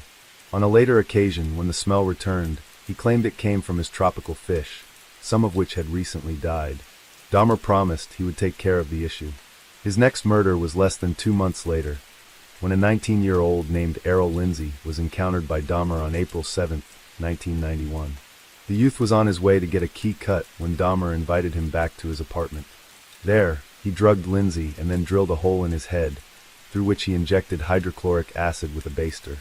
Dahmer wanted to experiment with different methods for inducing his victim into becoming an unresistant and submissive subject, something he hoped to perfect into a permanent state. However, Lindsay woke telling Dahmer, "I have a headache. What time is it?" He was then drugged again before Dahmer strangled him. Lindsay was decapitated and the skull retained for Dahmer's collection. The body was then flayed before the skin was placed in a cold water and salt solution for several weeks, in an effort to retain it. After it became too frayed and brittle, Dahmer was forced, reluctantly, to dispose of it. At a nightclub on May 24, 1991, Dahmer met Tony Hughes, a 31-year-old aspiring model who was lured to his apartment with an offer to pose for photographs. Once Hughes was drugged unconscious, Dahmer drilled into his skull and injected hydrochloric acid, hoping to render him submissive. However, this proved fatal. His body was dismembered and parts were kept for consumption, with the rest disposed of by Dahmer. One of the most shocking aspects of the case of Jeffrey Dahmer and his crimes were the revelations of cannibalism that came out after his arrest. It is not unusual for a killer who indulges in necrophilia to also commit the mortal sin that is eating the flesh of their victims. This taboo, long carried out by humans throughout history, is considered one of the most abhorrent of crimes. He would go on to claim that if he ate the flesh of his victims, that they would come alive again within him. He said he had tried blood, but it did not appeal to him, but eating flesh gave him an erection. In an effort to make it more tasty, he added seasoning and meat tenderizers, and kept strips of frozen human flesh in his freezer. For Jeffrey Dahmer, control was the overriding factor, the all-important motive in his crimes. He could not handle rejection or abandonment in any aspect of his life, and the pursuit of his own interests was paramount. Especially in his homosexual relationships, it was not his intention to pleasure his willing or unwilling partners, but rather take his own pleasure from performing either oral or anal sex, whether they were alive or dead. But it was this absolute need for control and dominance over his victims that led Dahmer to perpetrate some very bizarre experiments with his victims. One he carried out was a kind of lobotomy that he performed on several of his unconscious victims, drilling holes into their skulls before injecting some muriatic acid into their brains. This always caused death, sometimes right away, but at least one victim functioned at a minimal capacity for several days before dying. Almost all of his victims were trapped inside Dahmer's apartment, unable to escape once they had been drugged. However, at least one victim did manage to escape, but his story is perhaps one of the most tragic. On the afternoon of May 26, 1991, while Dahmer was walking down Wisconsin Avenue, he encountered a 14-year-old Lao teenager, Konorak Synthesumphone. Unbeknown to Dahmer at the time, Konorak was the younger brother of the boy he had molested back on September 27, 1988, and for which he had received 5 years probation. Dahmer made his usual offer to Synthesumphone, money in exchange for accompanying him to his apartment to pose for Polaroid pictures. Initially reluctant, Konorak seemingly changed his mind and went with Dahmer to apartment 213, where he posed for 2 pictures in his underwear before Dahmer slipped him some sleeping pills. Before he fell unconscious, Dahmer led the boy into his bedroom. There, laid out naked on the floor, was the body of Tony Hughes, whom Dahmer had killed 3 days earlier. Dahmer later claimed he believed that Synthesumphone saw this body, yet the boy did not react to seeing the bloated corpse, most likely because the sleeping pill had already started to take effect. After drugging him, Dahmer performed oral sex as he lay unconscious. As part of his desire to ensure a completely submissive partner, Dahmer drilled a single narrow hole into the crown of Konorak's skull, through which he injected hydrochloric acid into the frontal lobe. Dahmer then drank several beers as he lay alongside the comatose boy. At some point he fell asleep, then woke and left the apartment where he drank at a bar and then purchased more alcohol at a local store. Unknown to Dahmer, shortly after he left his apartment, Konorak Synthesumphone began to regain consciousness and managed to rise to his feet and, naked and disorientated, opened the door and walked outside. At just before 2 a.m., a young woman, Sandra Smith, called 911 to report that a boy was running around but naked, and she didn't know who he was but that he was injured and terrified. Not long after, a tall blonde man arrived and walked over to where Synthesumphone was sitting naked on the corner of 25th and State, talking in Lao, with 3 distressed young women standing near him. The man told the women, Smith, her friend, and her cousin Nicole Childress, that the boy, whom he referred to by his alias, Johnny Mung, was his friend. The man then attempted to lead the boy away in the direction of his apartment. The 3 women tried to dissuade Dahmer, telling him they had already called 911.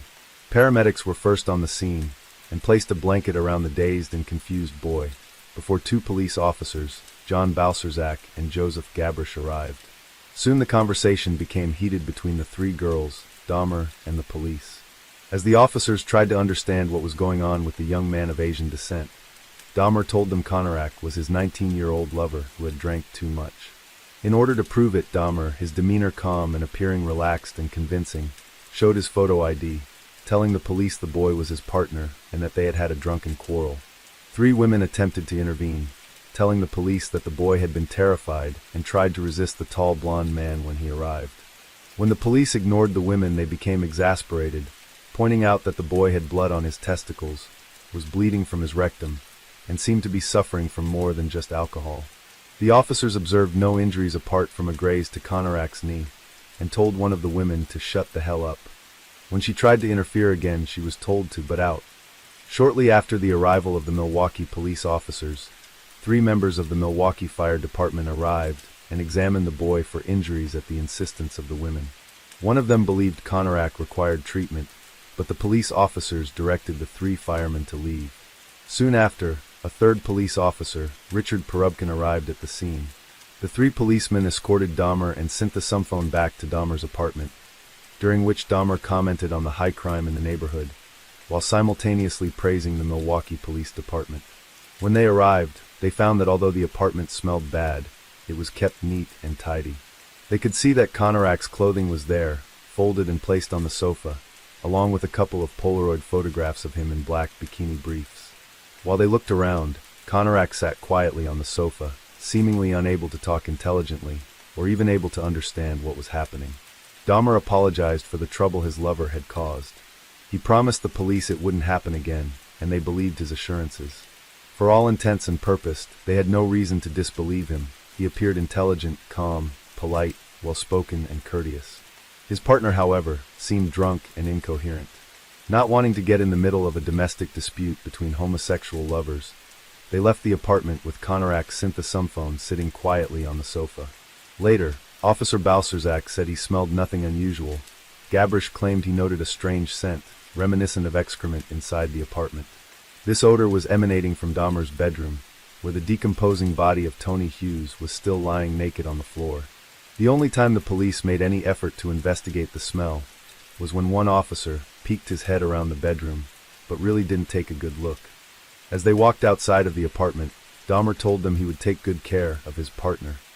The officers left, believing they had more pressing matters to attend to, and later listed the incident as a domestic dispute.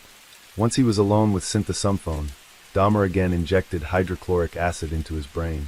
This time it proved fatal, and Dahmer proceeded to have sex with the corpse. The next day he took a day's leave from work, so he could devote that time to the dismemberment and disposal of the bodies of Tony Hughes and Konarak's synthesumphone. As with some of his previous victims, he retained the skulls of both for his growing collection. When officers Balcerzak and Gabrish radioed their dispatch unit, a recording of which reveals evident laughter from one or more of their colleagues after one of the officers informed them, intoxicated, Asian, naked male was returned to his sober boyfriend. "My partner is going to get deloused at the station." When the 3 girls went home, they told Smith's mother, 36-year-old Glenda Cleveland, who lived next to the Oxford apartments where Dahmer resided. Cleveland later called police to find out what happened to the Asian boy. "It wasn't a child. It was an adult," the officer said. Cleveland continued to ask questions. The officer then told her, "Ma'am, I can't make it any more clear. It's all taken care of. He's with his boyfriend, and in his boyfriend's apartment. It's as positive as I can be.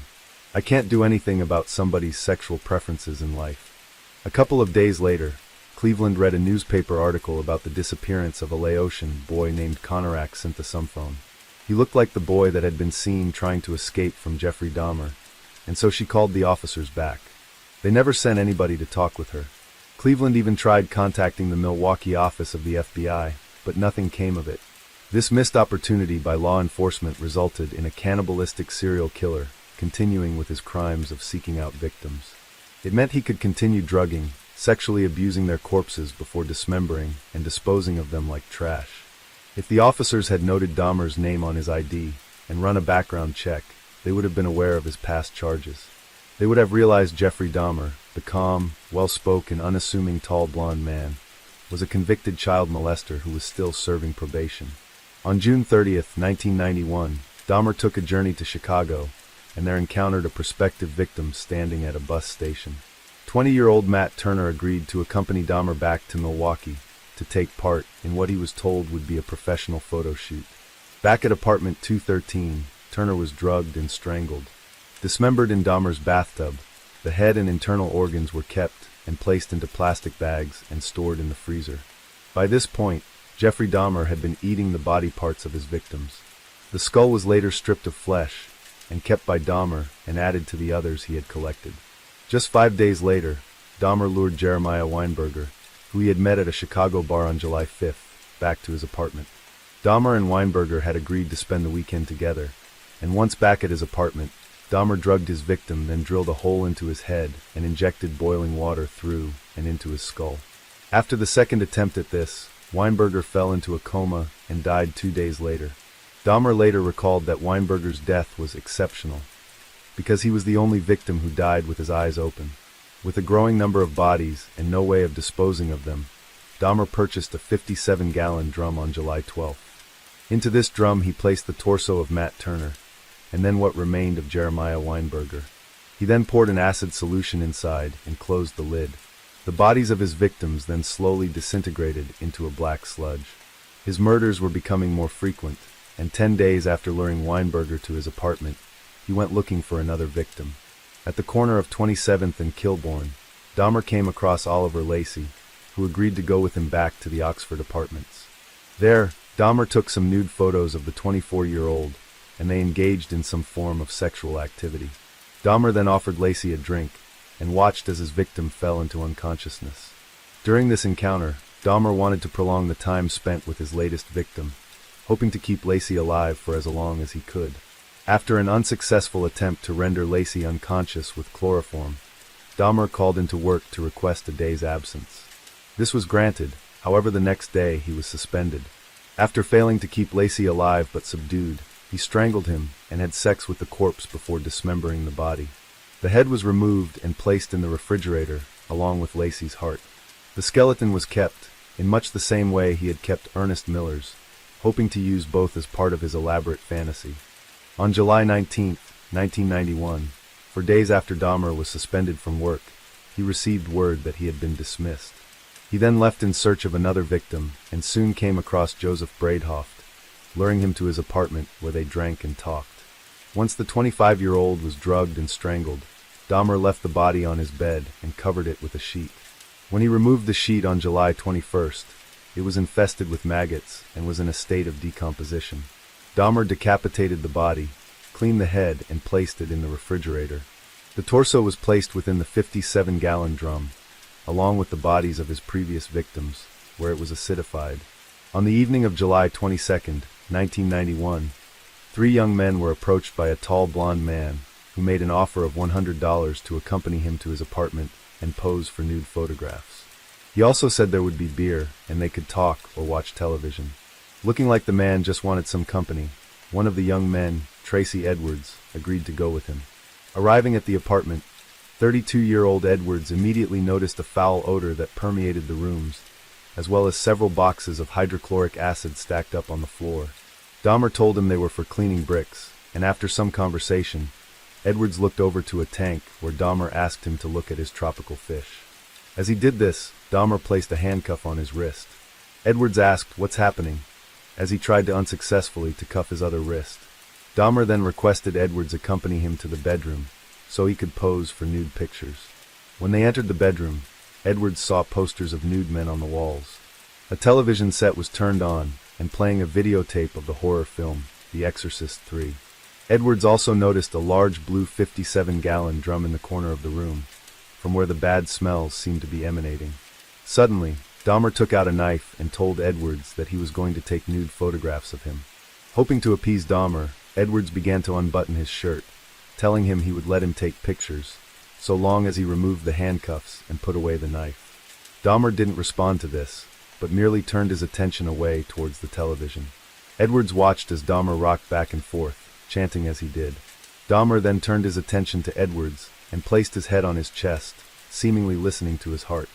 The knife in his hand was pressed against Edwards' body, and Dahmer told him, coldly, that he intended to eat his heart. A panicked Edwards kept telling Dahmer that he was his friend, and that he wouldn't try to run away. Meanwhile, Edwards planned to either jump from the window, or run towards and through the unlocked front door once he got the opportunity. He asked to use the bathroom, and requested to sit and drink a beer in the living room, where it was cooler due to the air conditioning. Dahmer consented, and the pair walked to the living room once Edwards used the bathroom. When they were in the living room, Edwards waited until he saw that Dahmer had a momentary lapse of concentration, and requested to use the bathroom again. As he rose from his seat on the sofa, he saw Dahmer was no longer holding the handcuffs. Edwards suddenly punched Dahmer in the face, knocking him off balance before he ran for the front door. When forensic officers arrived at the Oxford apartments on July 22, 1991, none could have guessed the depraved and ghastly discoveries they would make. Inside the refrigerator, they saw the decapitated head of a young black man.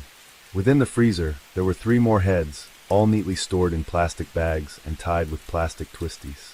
A door led to the bedroom, where there was a bedroom closet and bath, which had been fitted with a deadbolt lock. One of the first reporters on the scene, Anne E. Schwartz, later described in her book, "The Man Who Could Not Kill Enough," what she saw. In the back of the closet was a metal stockpot that contained decomposed hands and a penis. On the shelf above the kettle were 2 skulls. Inside the closet they found containers of chloroform, formaldehyde and ethyl alcohol, along with some glass jars that held severed male genitalia, preserved in formaldehyde. The drawer into which Milwaukee police officer Rolf Mueller looked into contained a total of 74 Polaroid photographs, depicting Dahmer's victims in various stages of their deaths. One showed the head of a man, with the flesh still intact, lying in a sink. Another displayed a victim who had been cut open from the neck to the groin, much like how a deer is gutted after a kill. The cuts appeared so clean, the pelvic bone could clearly be seen. Some of the photos showed the victims in various erotic poses, and some in bondage.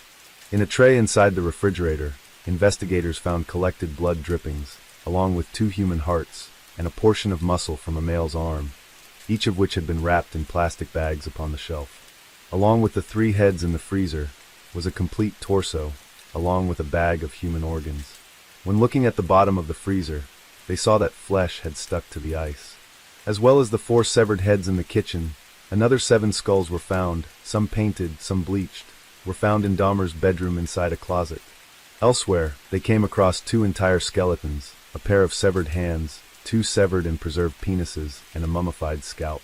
Apartment 213 was a house of horrors, containing the remains of many different people, each slaughtered and dismembered. For the forensic officers who searched the apartment, it must have been reminiscent of the discovery of necrophile Ed Gain's crimes at his Wisconsin farmstead, which contained an assortment of human remains. The 57-gallon drum in Jeffrey Dahmer's bedroom was found to contain 3 further dismembered torsos dissolving in an acid solution. It was removed by private contractors from the fire department's hazardous materials unit on July 23, 1991.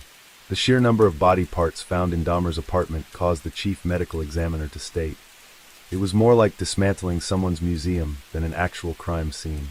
When news of the gruesome discoveries at the home of Jeffrey Dahmer began to filter out through the press, members of the public, the Milwaukee authorities, families of the missing victims, and even Jeffrey Dahmer's own family attempted to understand what exactly had transpired within apartment 213 at the Oxford apartments.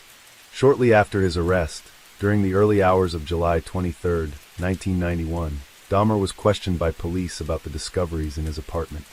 Detective Patrick Kennedy, and later Detective Dennis Murphy, conducted the interviews with Dahmer, which totaled over 60 hours, during which Dahmer waived his right to have a lawyer present for these interrogations. He insisted he wanted to confess to his crimes, telling detectives he had created this horror, and it only makes sense I do everything to put an end to it. He went on to explain how he had murdered 16 young men in Wisconsin from 1987 until his arrest, along with a further murder, that of his first murder of Stephen Hicks, committed in Ohio in 1978. He went into great detail, explaining the process he had developed and refined in taking the lives of the young men he had lured home. Once his victims were rendered unconscious, he told of strangling them with either a leather strap of his bare hands. Some died from the injecting of acid or boiling water directly into their brains. Once dead, he always engaged in sex with the body, fully satisfying his necrophiliac desires. The dismemberment that followed had taken place in the bathroom of Dahmer's apartment, where he drained their blood into his bathtub, before removing any organs he wished to keep, then paring the flesh from the body. The organs he wished to retain were bagged and stored in his freezer, he told the officers, for later consumption. Dahmer confessed to eating the various organs and body parts of some of his victims. He would eat the hearts, liver, biceps, and portions of thigh. These body parts were from victims Raymond Smith, Ernest Miller, and Oliver Lacey, whose dissected remains Dahmer tenderized before consuming. Dahmer said he purchased this meat tenderizer after attempting to consume the thigh muscle of one victim, and discovering the flesh was so tough he could hardly chew it. In preparing the organs and flesh of his victims, Dahmer added various condiments to bring out the flavor, in much the same way a chef would prepare an ordinary meal. When asked by his interrogators why he decided to consume the bodies of his victims, Dahmer told them he had initially only wanted to taste a portion of his victims, out of curiosity. However, as he committed more and more killings, it became part of his ritual. He added, "I suppose, in an odd way, it made me feel they were even more a permanent part of me." The bones he wanted to dispose of were often pulverized with a sledgehammer, while those he wished to keep were preserved and acidified with soilax and bleach solutions. It was usually the heads of his victims that Dahmer kept, and once the flesh was removed, he painted some gray and kept them as ghoulish souvenirs. When asked why he kept the skulls of 7 of his victims, along with the entire skeletons of 2, Dahmer explained a fantasy he wished to realize. As the shocked detectives listened in disbelief, he told how he intended to create a shrine to his victims, a private altar, upon which he would display the trophies of his crimes. Atop a black table, Dahmer said he would place incense sticks at each end, a large blue lamp with extending blue globe lights above, and the skulls of his victims placed in a row. Either end would stand the complete skeletons of 2 victims. Before this spectacle, Dahmer would sit in a black leather chair. This entire construction was something Dahmer fully intended on creating. However, his subsequent arrest prevented these plans. He revealed his altar only required the skull of 1 more victim, telling detectives if this, his arrest, had happened 6 months later, that's what they would have found. From the Polaroid photographs found in his apartment, detectives could see that most of the victims were black. Out of a total of 17 young men, 14 of Dahmer's victims were from various ethnic minority backgrounds, with 9 victims being black. Dahmer was adamant that the race of his victims was incidental to him, and that it was the body form of a potential victim that attracted his attention. As news of the discoveries began to emerge, the press ran with sensationalist headlines that captured both the imagination and horror of the public. Jeffrey Dahmer was, like many other high-profile serial killers, given a nickname. He was called the Milwaukee Cannibal and the Milwaukee Monster. Names seem appropriate considering the severity and bizarre nature of his crimes. The trial of Jeffrey Dahmer began on January 30th, 1992 in Milwaukee, where he was charged with 15 counts of first-degree murder. The security for the trial was unique in Milwaukee's criminal history, as described by journalist and Schwartz. The courtroom was swept for bombs by a dog trained to sniff for explosives, and everyone allowed into the courtroom was searched and checked with a metal detector. In the courtroom, an 8-foot-high barrier was constructed from bullet-resistant glass and steel, designed to isolate Dahmer from the gallery. Schwartz had one of the 23 seats for reporters, while 34 were reserved for the families of Dahmer's victims. The remaining 43 out of 100 were for public spectators, many of whom wanted to experience the trial of the Milwaukee Cannibal, and see him sat in the court in his makeshift glass prison, much in the same way Hannibal Lecter had done in Silence of the Lambs. His father and stepmother, Lionel and Sherry Dahmer, attended every day. Representing Dahmer was defense lawyer Gerald Boyle, who had defended Dahmer in the past, while District Attorney Michael McCann was prosecuting. Overseeing the trial was Judge Lawrence C. Graham, Jr. for those who wanted answers about why such horrific crimes were committed. The trial promised to reveal all of the bizarre revelations. When jury selection began, the pool of prospective jurors had been warned. You're going to hear about things you probably didn't know existed in the real world. In this case, Boyle told them, you're going to hear about sexual conduct before death, during death, and after death. Will you be so disgusted by that you won't be able to listen? Potential jurors were discarded by Boyle and McCann, especially those who were prejudiced against homosexuals or who didn't have any use for psychiatrists. On the second day of jury selection, before the prospective jurors were called into the room, and Schwartz recalled how Boyle held up a tabloid newspaper that read, "Milwaukee Cannibal Killer Eats His Cellmate." We all laughed, Schwartz recalled, especially Jeffrey Dahmer. He was an attractive man when he laughed. I could see how so many were taken in by him. The jury and 2 alternates were selected on January 29, 1992, with only 1 black person selected. This caused a protest among the victims' family members. Through the discovery that most of Dahmer's victims had been black, the entire case had polarized the community along racial lines. Along with Glenda Cleveland's story about the Milwaukee Police Department's failure to adequately protect Conorak's synthesomphone, the mostly white jury only served as another example of what many perceived as racial injustice.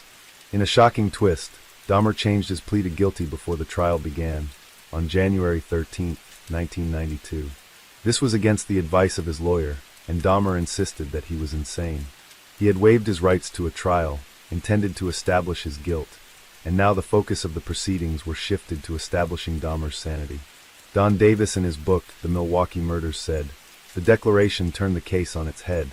Now, instead of having to prove his man did not commit the murders, defense attorney Gerald Boyle would unroll one of the goriest tapestries ever seen in an American courtroom. His task was to convince the jury that Dahmer was crazy, because only an insane person would do the things he did. Boyle needed to show that during the time he carried out the murders, Dahmer was suffering from some sort of mental disorder or disease, and was ultimately driven by his bizarre obsessions and impulses that he was unable to control. Impulses that contributed to him luring, slaying and disposing of 17 young men in the most horrific ways. In contrast, prosecutor Michael McCann had the task of proving that Jeffrey Dahmer, the man the American press were calling the Milwaukee Cannibal, was not legally insane, and that he knew exactly what he was doing was wrong, but did so anyway. McCann knew he had to convince the jury that Dahmer was an evil psychopath who lured his victims and killed them in cold blood. Dahmer's defense counsel intended to call on some 45 witnesses who would attest that he suffered from a variety of sexual and mental disorders that contributed to his bizarre behavior. Boyle hoped to prove that these psychological aberrations prevented his client from understanding the nature of his crimes. His compulsion to have necrophilic sexual encounters with the corpses of his victims was proof enough that Jeffrey Dahmer suffered from a paraphilia he was unable to control. One witness, Judith Becker, a professor of psychiatry and psychology, diagnosed Dahmer as a necrophiliac. However, she revealed Dahmer told her he mostly preferred comatose partners to the deceased. Forensic psychiatrist Carl Wallstrom testified before the court that he had diagnosed Dahmer with necrophilia, borderline personality disorder, schizotypal personality disorder, alcohol dependence, and a psychotic disorder. For Boyle, the question he put to the jury centered around the discussion of whether Dahmer was evil or sick. For the court, every ghastly detail of what Dahmer did to his victims, and the nightmarish details of the dismemberment, the cannibalism, the attempted lobotomy, were, as far as Boyle was concerned, fair game. His goal as Dahmer's defense attorney was to convince the jury that such acts, and even thoughts pertaining to such crimes, did not occur within a sane person. If the jury had adjourned at that time and taken Boyle's words into consideration, they might have agreed with Jeffrey Dahmer's insanity defense. However, it was now the turn of the prosecution and District Attorney Michael McCann to present his case. He began by telling the jury that Dahmer was a master manipulator. He was a deceiver who knew exactly what he was doing every step of the way, able to turn his urges on and off as easily as flipping a light switch. Did he attack other soldiers while he was in the army? Other students while at Ohio State University? The deaths, he said, were not the acts of a madman, but the result of meticulous planning. Dahmer's 160-page confession was read out to the court by two detectives taking turns.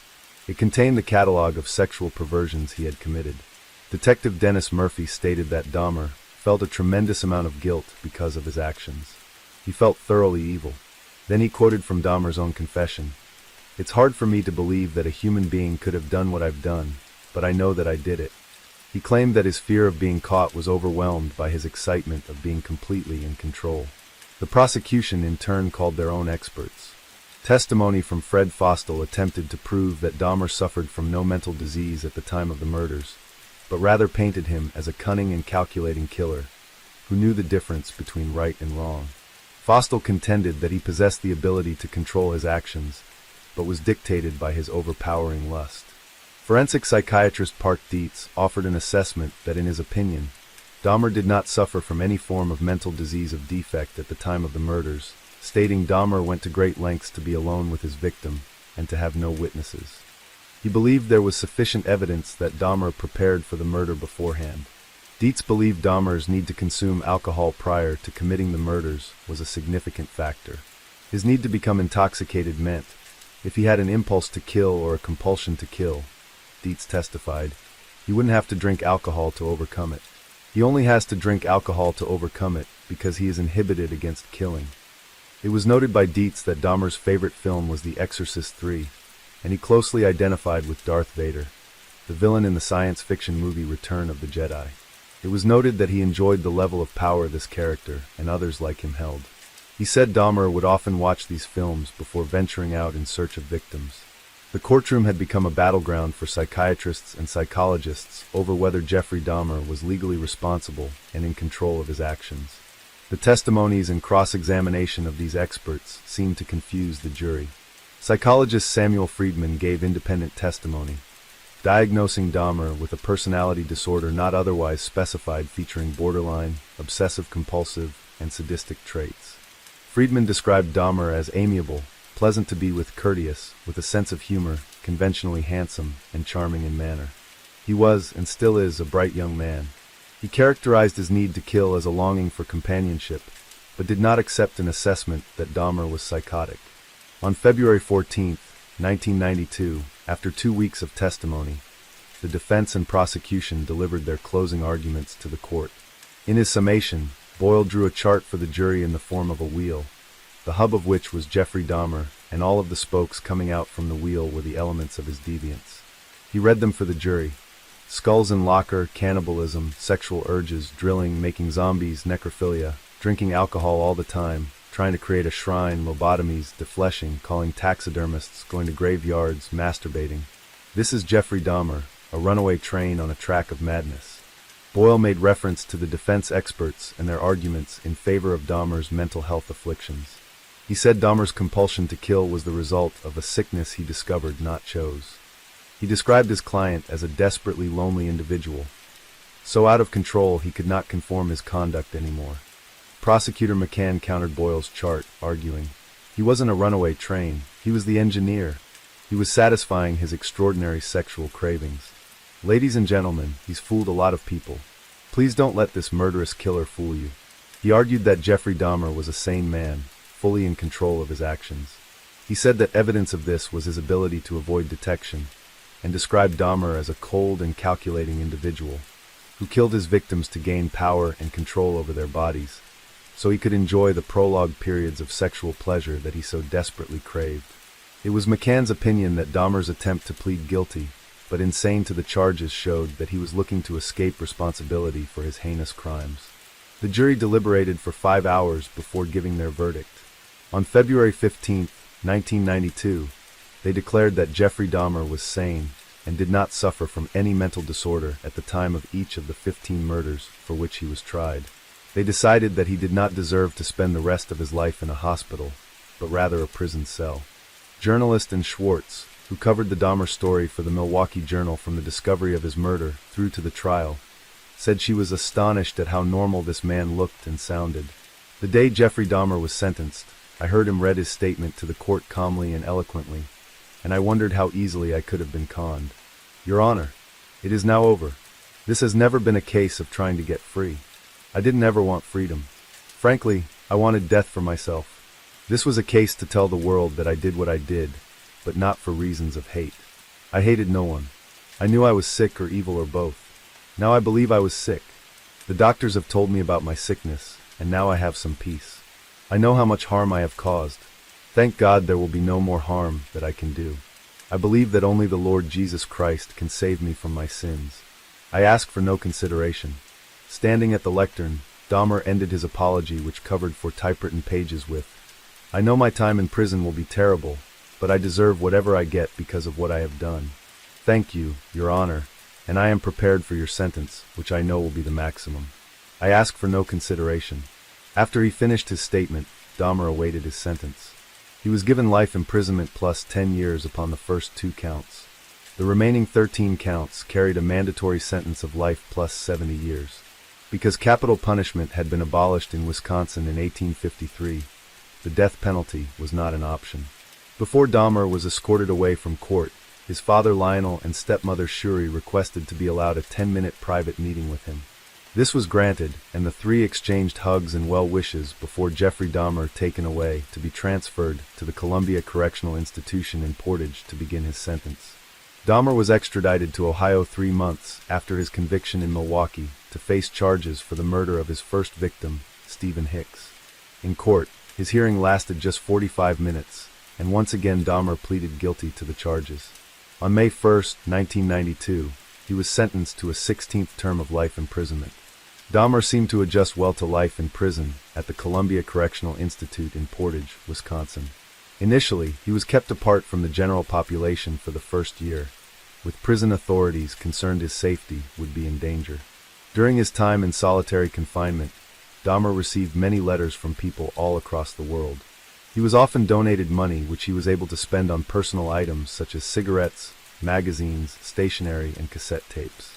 Dahmer was a model prisoner and was eventually able to convince the prison authorities to allow him more contact with other inmates, and he was transferred to a less secure unit. This saw him eat in the communal areas, as well as him being given some janitorial duties that allowed work with other inmates. Assigned to a 2-hour work detail, Dahmer was put to cleaning the toilet block daily. This was eventually expanded to include cleaning the prison gymnasium. During his time in solitary, Dahmer had begun reading a copy of the Bible that had been given to him by Detective Murphy shortly after his confessions in 1991. Dahmer soon made the decision to devote himself to Christianity, becoming a born-again Christian. On April 20, 1994, Dahmer met Roy Ratcliffe, a minister in the Church of Christ who was accommodating to his newfound faith. In May 1944, he was baptized by Ratcliffe, who spent 7 months as Jeffrey Dahmer's spiritual mentor. Confessing to his remorse and a desire to follow the path of righteousness, Ratcliffe referred to Dahmer as his friend and brother in faith, and the two met every week and would often discuss Bible verses and Ratcliffe's religious teachings. The minister later revealed that Dahmer questioned whether he was sinning against God by continuing to live.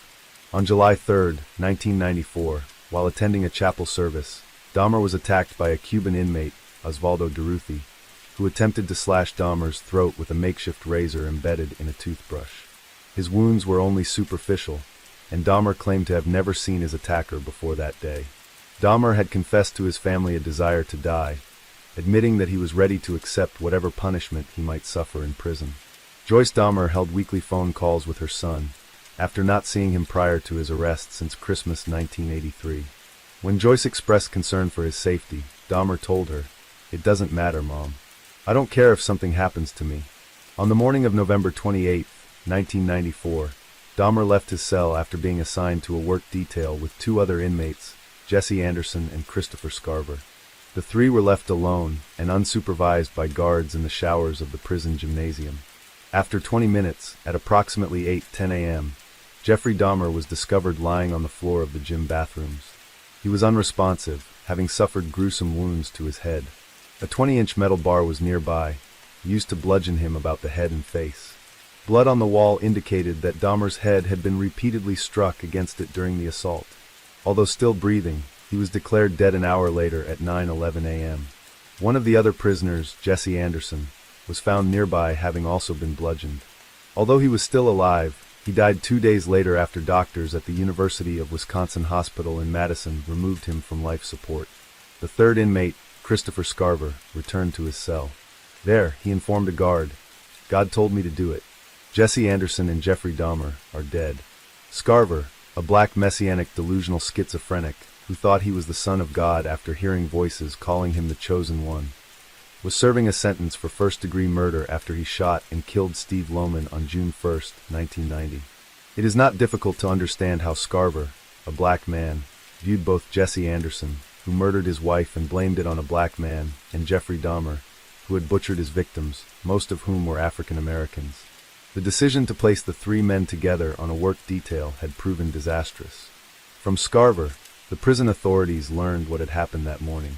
After a confrontation with Dahmer and Anderson, Scarver went and retrieved a steel bar from the weight room, then following Dahmer to the locker room where he was cleaning, and there fatally struck him on the head. Scarver said that Dahmer did not yell or make any noise as he was attacked. He then went on to attack Anderson, bludgeoning him with the same weapon. Christopher Scarver admitted to the murders, but claimed he had not planned the attacks in advance, despite concealing the murder weapon in his clothing. When Dahmer's mother Joyce learned of his death, she said angrily, "Now is everybody happy? Now that he's bludgeoned to death, is that good enough for everyone?" When the victims' families heard news of Dahmer's death, there were mixed reactions. Some were glad that such a devious and depraved serial killer was dead, and openly celebrated the news. Others, however, believed that the Milwaukee cannibal had escaped his punishment, and that he deserved to spend the rest of his natural life behind bars. Catherine Lacey, the mother of victim Oliver Lacey, remarked. The hurt is worse now, because he's not suffering like we are. There were those who believed Christopher Scarver had delivered his own form of justice against Dahmer. Mike McCann, who prosecuted Dahmer, cautioned the public against turning Scarver into a folk hero, reiterating that Dahmer's death was still a murder. For the murders of Jeffrey Dahmer and Jesse Anderson, Christopher Scarver was sentenced on May 15, 1995, to 2 additional terms of life imprisonment. Dahmer's remains were cremated, as per his wishes stated in his will. This occurred in September 1995, and his ashes were divided between his parents. Shortly after his death, there was much scientific interest in retaining Jeffrey Dahmer's brain for study. Because of a disagreement between his parents as to whether Dahmer's brain should be retained for medical research, it was initially kept in storage, but once this became known, the organ was cremated in December 1995. The Oxford Apartments at 924 North 25th Street, the site of where the majority of Jeffrey Dahmer's crime had taken place, was demolished in November 1992, and is now a vacant lot after several plans to repurpose the area were never realized. The empty site now stands as a stark reminder of the evil that had once occurred by a serial killer who was addicted to murder. Case 3. On the afternoon of April 7th, a student named Halen suddenly experienced severe abdominal pain. He then developed other symptoms, such as vomiting and diarrhea, more than 10 times. Later that afternoon, Halen was taken to a clinic by a friend to have his condition checked. There, he was diagnosed with acute gastroenteritis. The doctors prescribed medication and gave Halen instructions on how to take it, along with dietary recommendations. He returned to the dormitory after feeling slightly better. However, by April 8th, Halen's condition worsened again.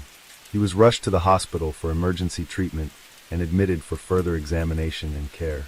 One day after being hospitalized, Halen's health deteriorated, affecting several vital bodily functions. He was then diagnosed with severe medical complications and had to undergo intensive treatment. On the morning of the 10th, during a medical consultation, doctors suspected food poisoning. However, since the hospital lacked a toxicology department, they collected 2 blood samples and a urine bag to send for further testing. On the evening of the 10th, the doctors received the test results, which showed no traces of harmful toxins in the samples. However, on the same day, Halen's condition worsened significantly. The doctors conducted another consultation and ultimately concluded that his condition was incurable. Halen was transferred to the intensive care unit at Shangya Hospital of Central South University for further monitoring. Seeing their son's worsening condition without a clear cause, Halen's parents took the remaining half of the blood sample for additional testing. Later, his parents asked friends in the medical field to help analyze the test results. They even contacted the Chinese Center for Disease Control and Prevention, hoping to identify the toxin in their son's body. Despite the family's relentless efforts, on the afternoon of April 13th, they were devastated to receive the news that their son had passed away. The exact cause of his death remained unknown. Before passing, Halen told his father that he wished to keep fighting and survive. His words left an unforgettable mark and boundless sorrow in the hearts of his family. After Halen's death, his family spoke with his roommates and learned that on the day he first experienced abdominal pain, he had eaten a can of oatmeal but found it bitter. Halen had encountered some health issues in the past, so he always took care of himself. His family believed that he maintained a scientific and healthy diet. Halen's parents became suspicious about the cause of his unusual symptoms. After careful consideration, they decided to contact the police to cooperate in an investigation, including forensic examinations. During the examination, forensic experts discovered a chemical substance in some of the victim's organs. This compound is used in medicine, but it can also pose serious risks if not administered properly. The chemical was colchicine, a compound commonly used in small, controlled doses for gout treatment. According to regulations, as of December 1, 2022, the China National Medical Products Administration had banned the online sale of colchicine to ensure safe usage. After receiving the forensic examination results, the police began investigating Halen's background and looking into his personal relationships. Halen was born in a small district in the southern part of Gansu Province, China. He was the second child in a family of 3 siblings. Halen's parents had endured years of hard labor. Eventually, after saving up some money, they managed to open a hardware and construction materials store which became the family's primary source of income. Halen was very devoted to his parents. He helped them plan promotional campaigns to attract customers. Despite his busy academic schedule, he often visited the store to assist with customers and even handled deliveries. Among his siblings, Halen was the most sociable, with many friends due to his easygoing nature and his tendency to avoid conflicts. His relatives and friends even gave him the nickname the good guy. During his senior year of high school, while preparing for the university entrance exams, Halen underwent physical changes due to academic pressure and an unstable lifestyle. He gained nearly 20 kilograms. Because of this, after being admitted to the law department of Shangtan University, Halen started jogging and exercising. He took great care of himself and was gifted a fitness membership card worth several hundred yuan per year. Just like in his childhood, at Shangtan University, Halen was known for his cheerful, generous personality and polite manners toward everyone. Halen got along well with his dormitory roommates. They often hung out together, discussed their studies, and supported each other in solving various problems.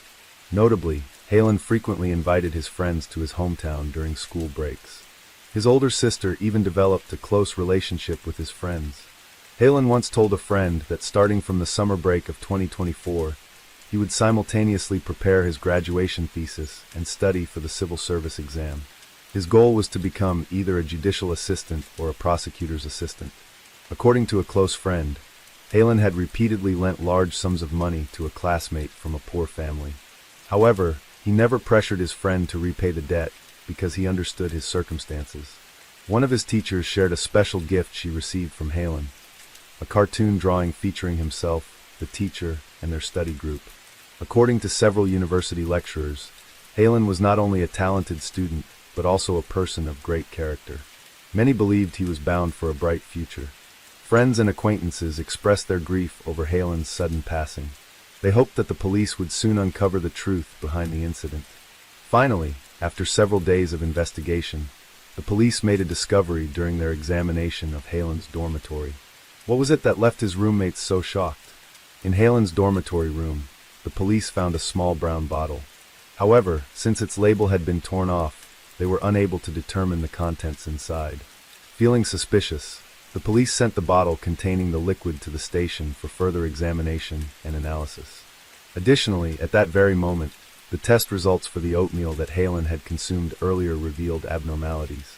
A strictly regulated chemical substance was detected in the sample. Notably, during the dormitory inspection, the police discovered several pills inside the medical bag of one of Halen's roommates. The roommate in question was Lee. According to online purchase records, the police found that 3 months before the incident, he had conducted a peculiar experiment. Specifically, Lee had told his friends that he was researching safety experiments related to kiwi fruit. He had mentioned the use of chemicals such as colchicine, which he claimed were handled in a strictly controlled environment. The chemical bottle had been labeled by Lee as 98% concentration, not for consumption, and he stated that it was intended for research purposes. During a deeper investigation, the police discovered that Lee had used an incorrect name when receiving the package. Furthermore, he had accessed 96 online documents related to the chemical. A roommate, using the alias Chow, stated that on April 6, 2024, one day before Halen consumed the oatmeal, Lee did not return to the dormitory. On the third day of Halen's hospitalization, Lee finally came back. The first thing he said was to ask Chow whether he felt any discomfort. It was then that Chow informed him about Halen's hospitalization. Despite knowing that Halen was in the hospital, Lee did not inquire about his condition. He only told Chow that he had a sore throat due to a cold and wanted to rest. However, Chow later learned that Lee had gone to the neighboring dorm room to ask others if they were feeling well. Looking back on the incident, Chow realized that Lee's actions seemed unusual. The police used witness statements along with the collected evidence to further their investigation and began suspecting Lee. Investigators then delved into Lee's background and his relationship with the victim. Ultimately, they made some startling discoveries. The perpetrator confesses. Lee graduated with a degree in bioengineering from Jiangxi Agricultural University. After freelancing for 2 years, he took the graduate entrance exam and enrolled in the philosophy program at Shangtan University. Lee came from an upper-class family. His parents were both university professors, highly respected and well-known figures.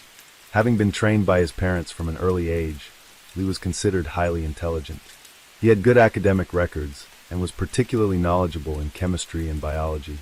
In 2023, following his professor's guidance, Lee transferred to the dormitory at Shangtan University.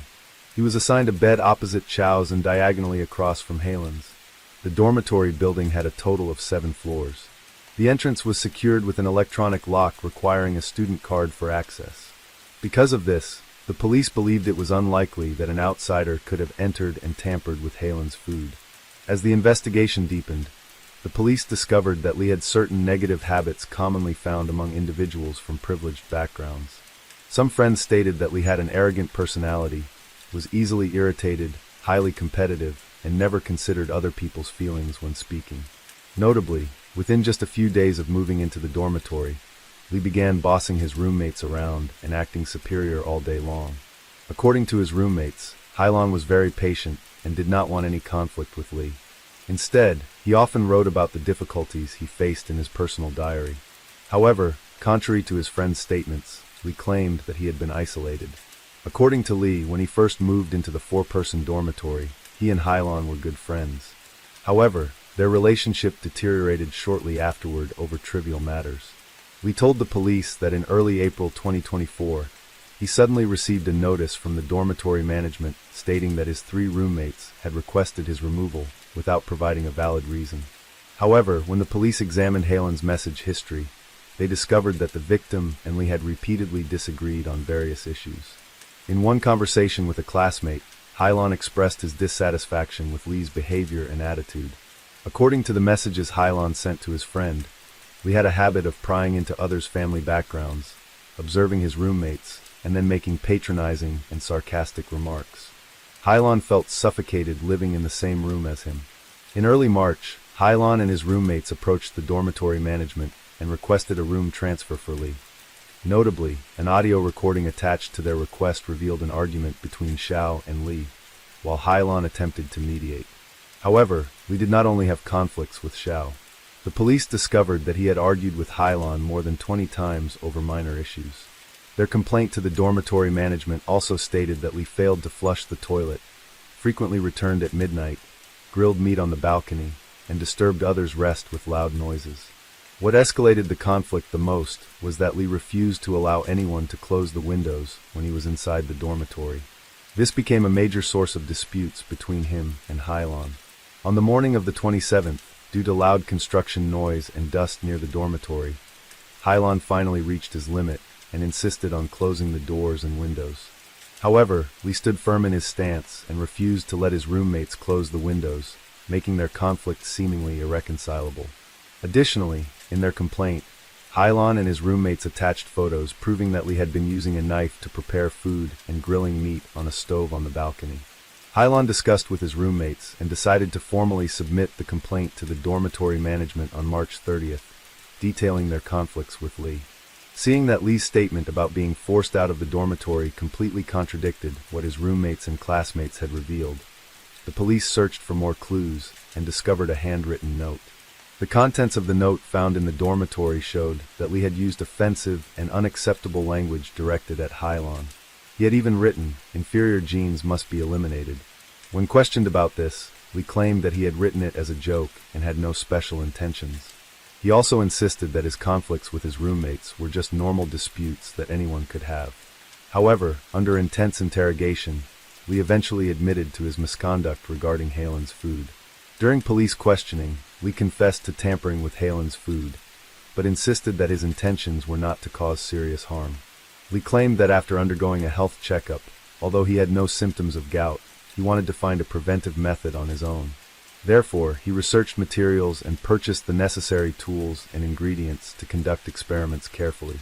When asked why he sought to develop a remedy himself, instead of purchasing medicine from a hospital, Lee explained that it was simply a personal hobby. Lee admitted that he felt angry about being isolated by his roommates, which led him to think that his roommates should be the first to use the product he had created. After receiving the package he ordered online, Lee tested the ingredient by dissolving a portion in water to verify its quality. He then removed the label to check the remaining information and dosage. Lee chose Xiao, the closest roommate with the best physical health, to test the product's reaction.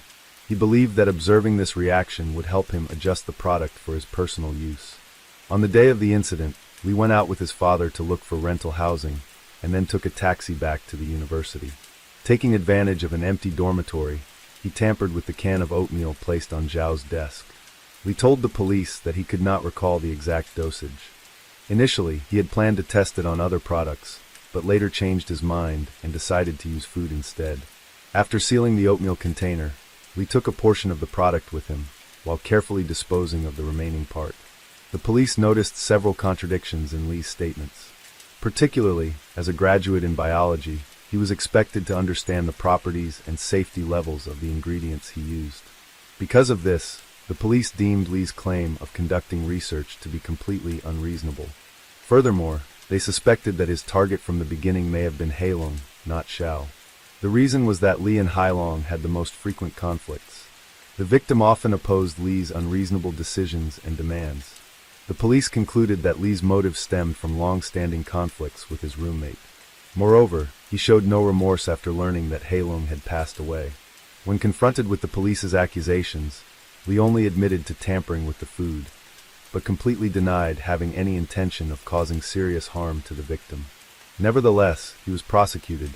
On the morning of January 9, 2025, Lee's trial took place at the Shangtan Intermediate People's Court.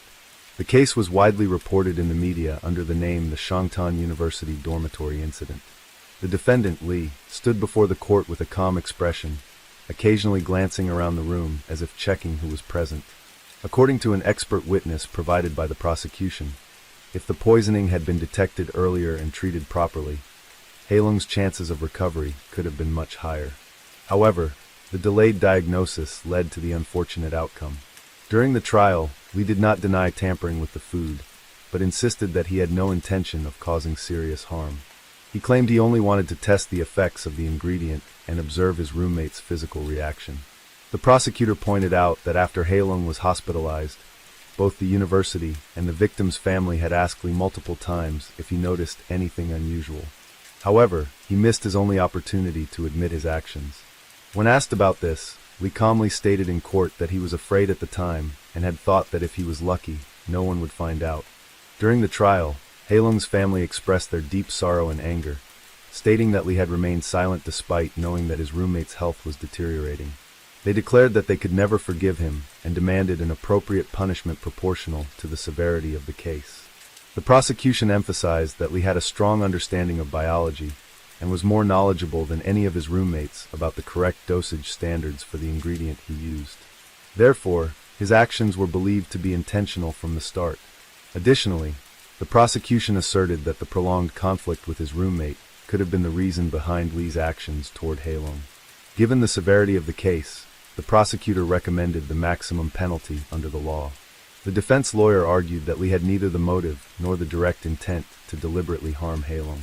He claimed that the defendant's actions were either negligent or indirect and should not warrant the maximum sentence. Furthermore, the defense pointed out that Lee had actively cooperated with the investigation, demonstrated a willingness to plead guilty, and showed remorse during his final interrogation. Therefore, he requested the court to reduce the sentence. However, the prosecution refuted the defense lawyer's argument.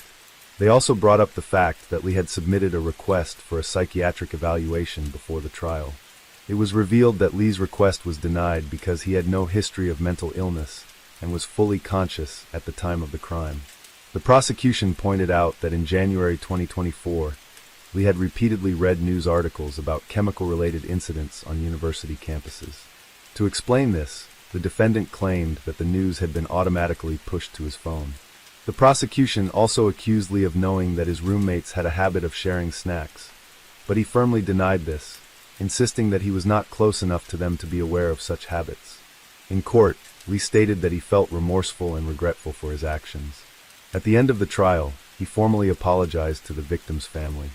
In addition to Hailong's family, many students and professors from Shangtan University attended the trial to observe the proceedings. They believed that the case posed significant safety concerns and served as a warning about campus security. However, after 2 trials, the judge had yet to issue a verdict for Lee, as additional evidence was needed to determine whether the defendant had acted with premeditation or if it was truly an accident. This concludes the case that has sparked widespread media attention and public debate in China.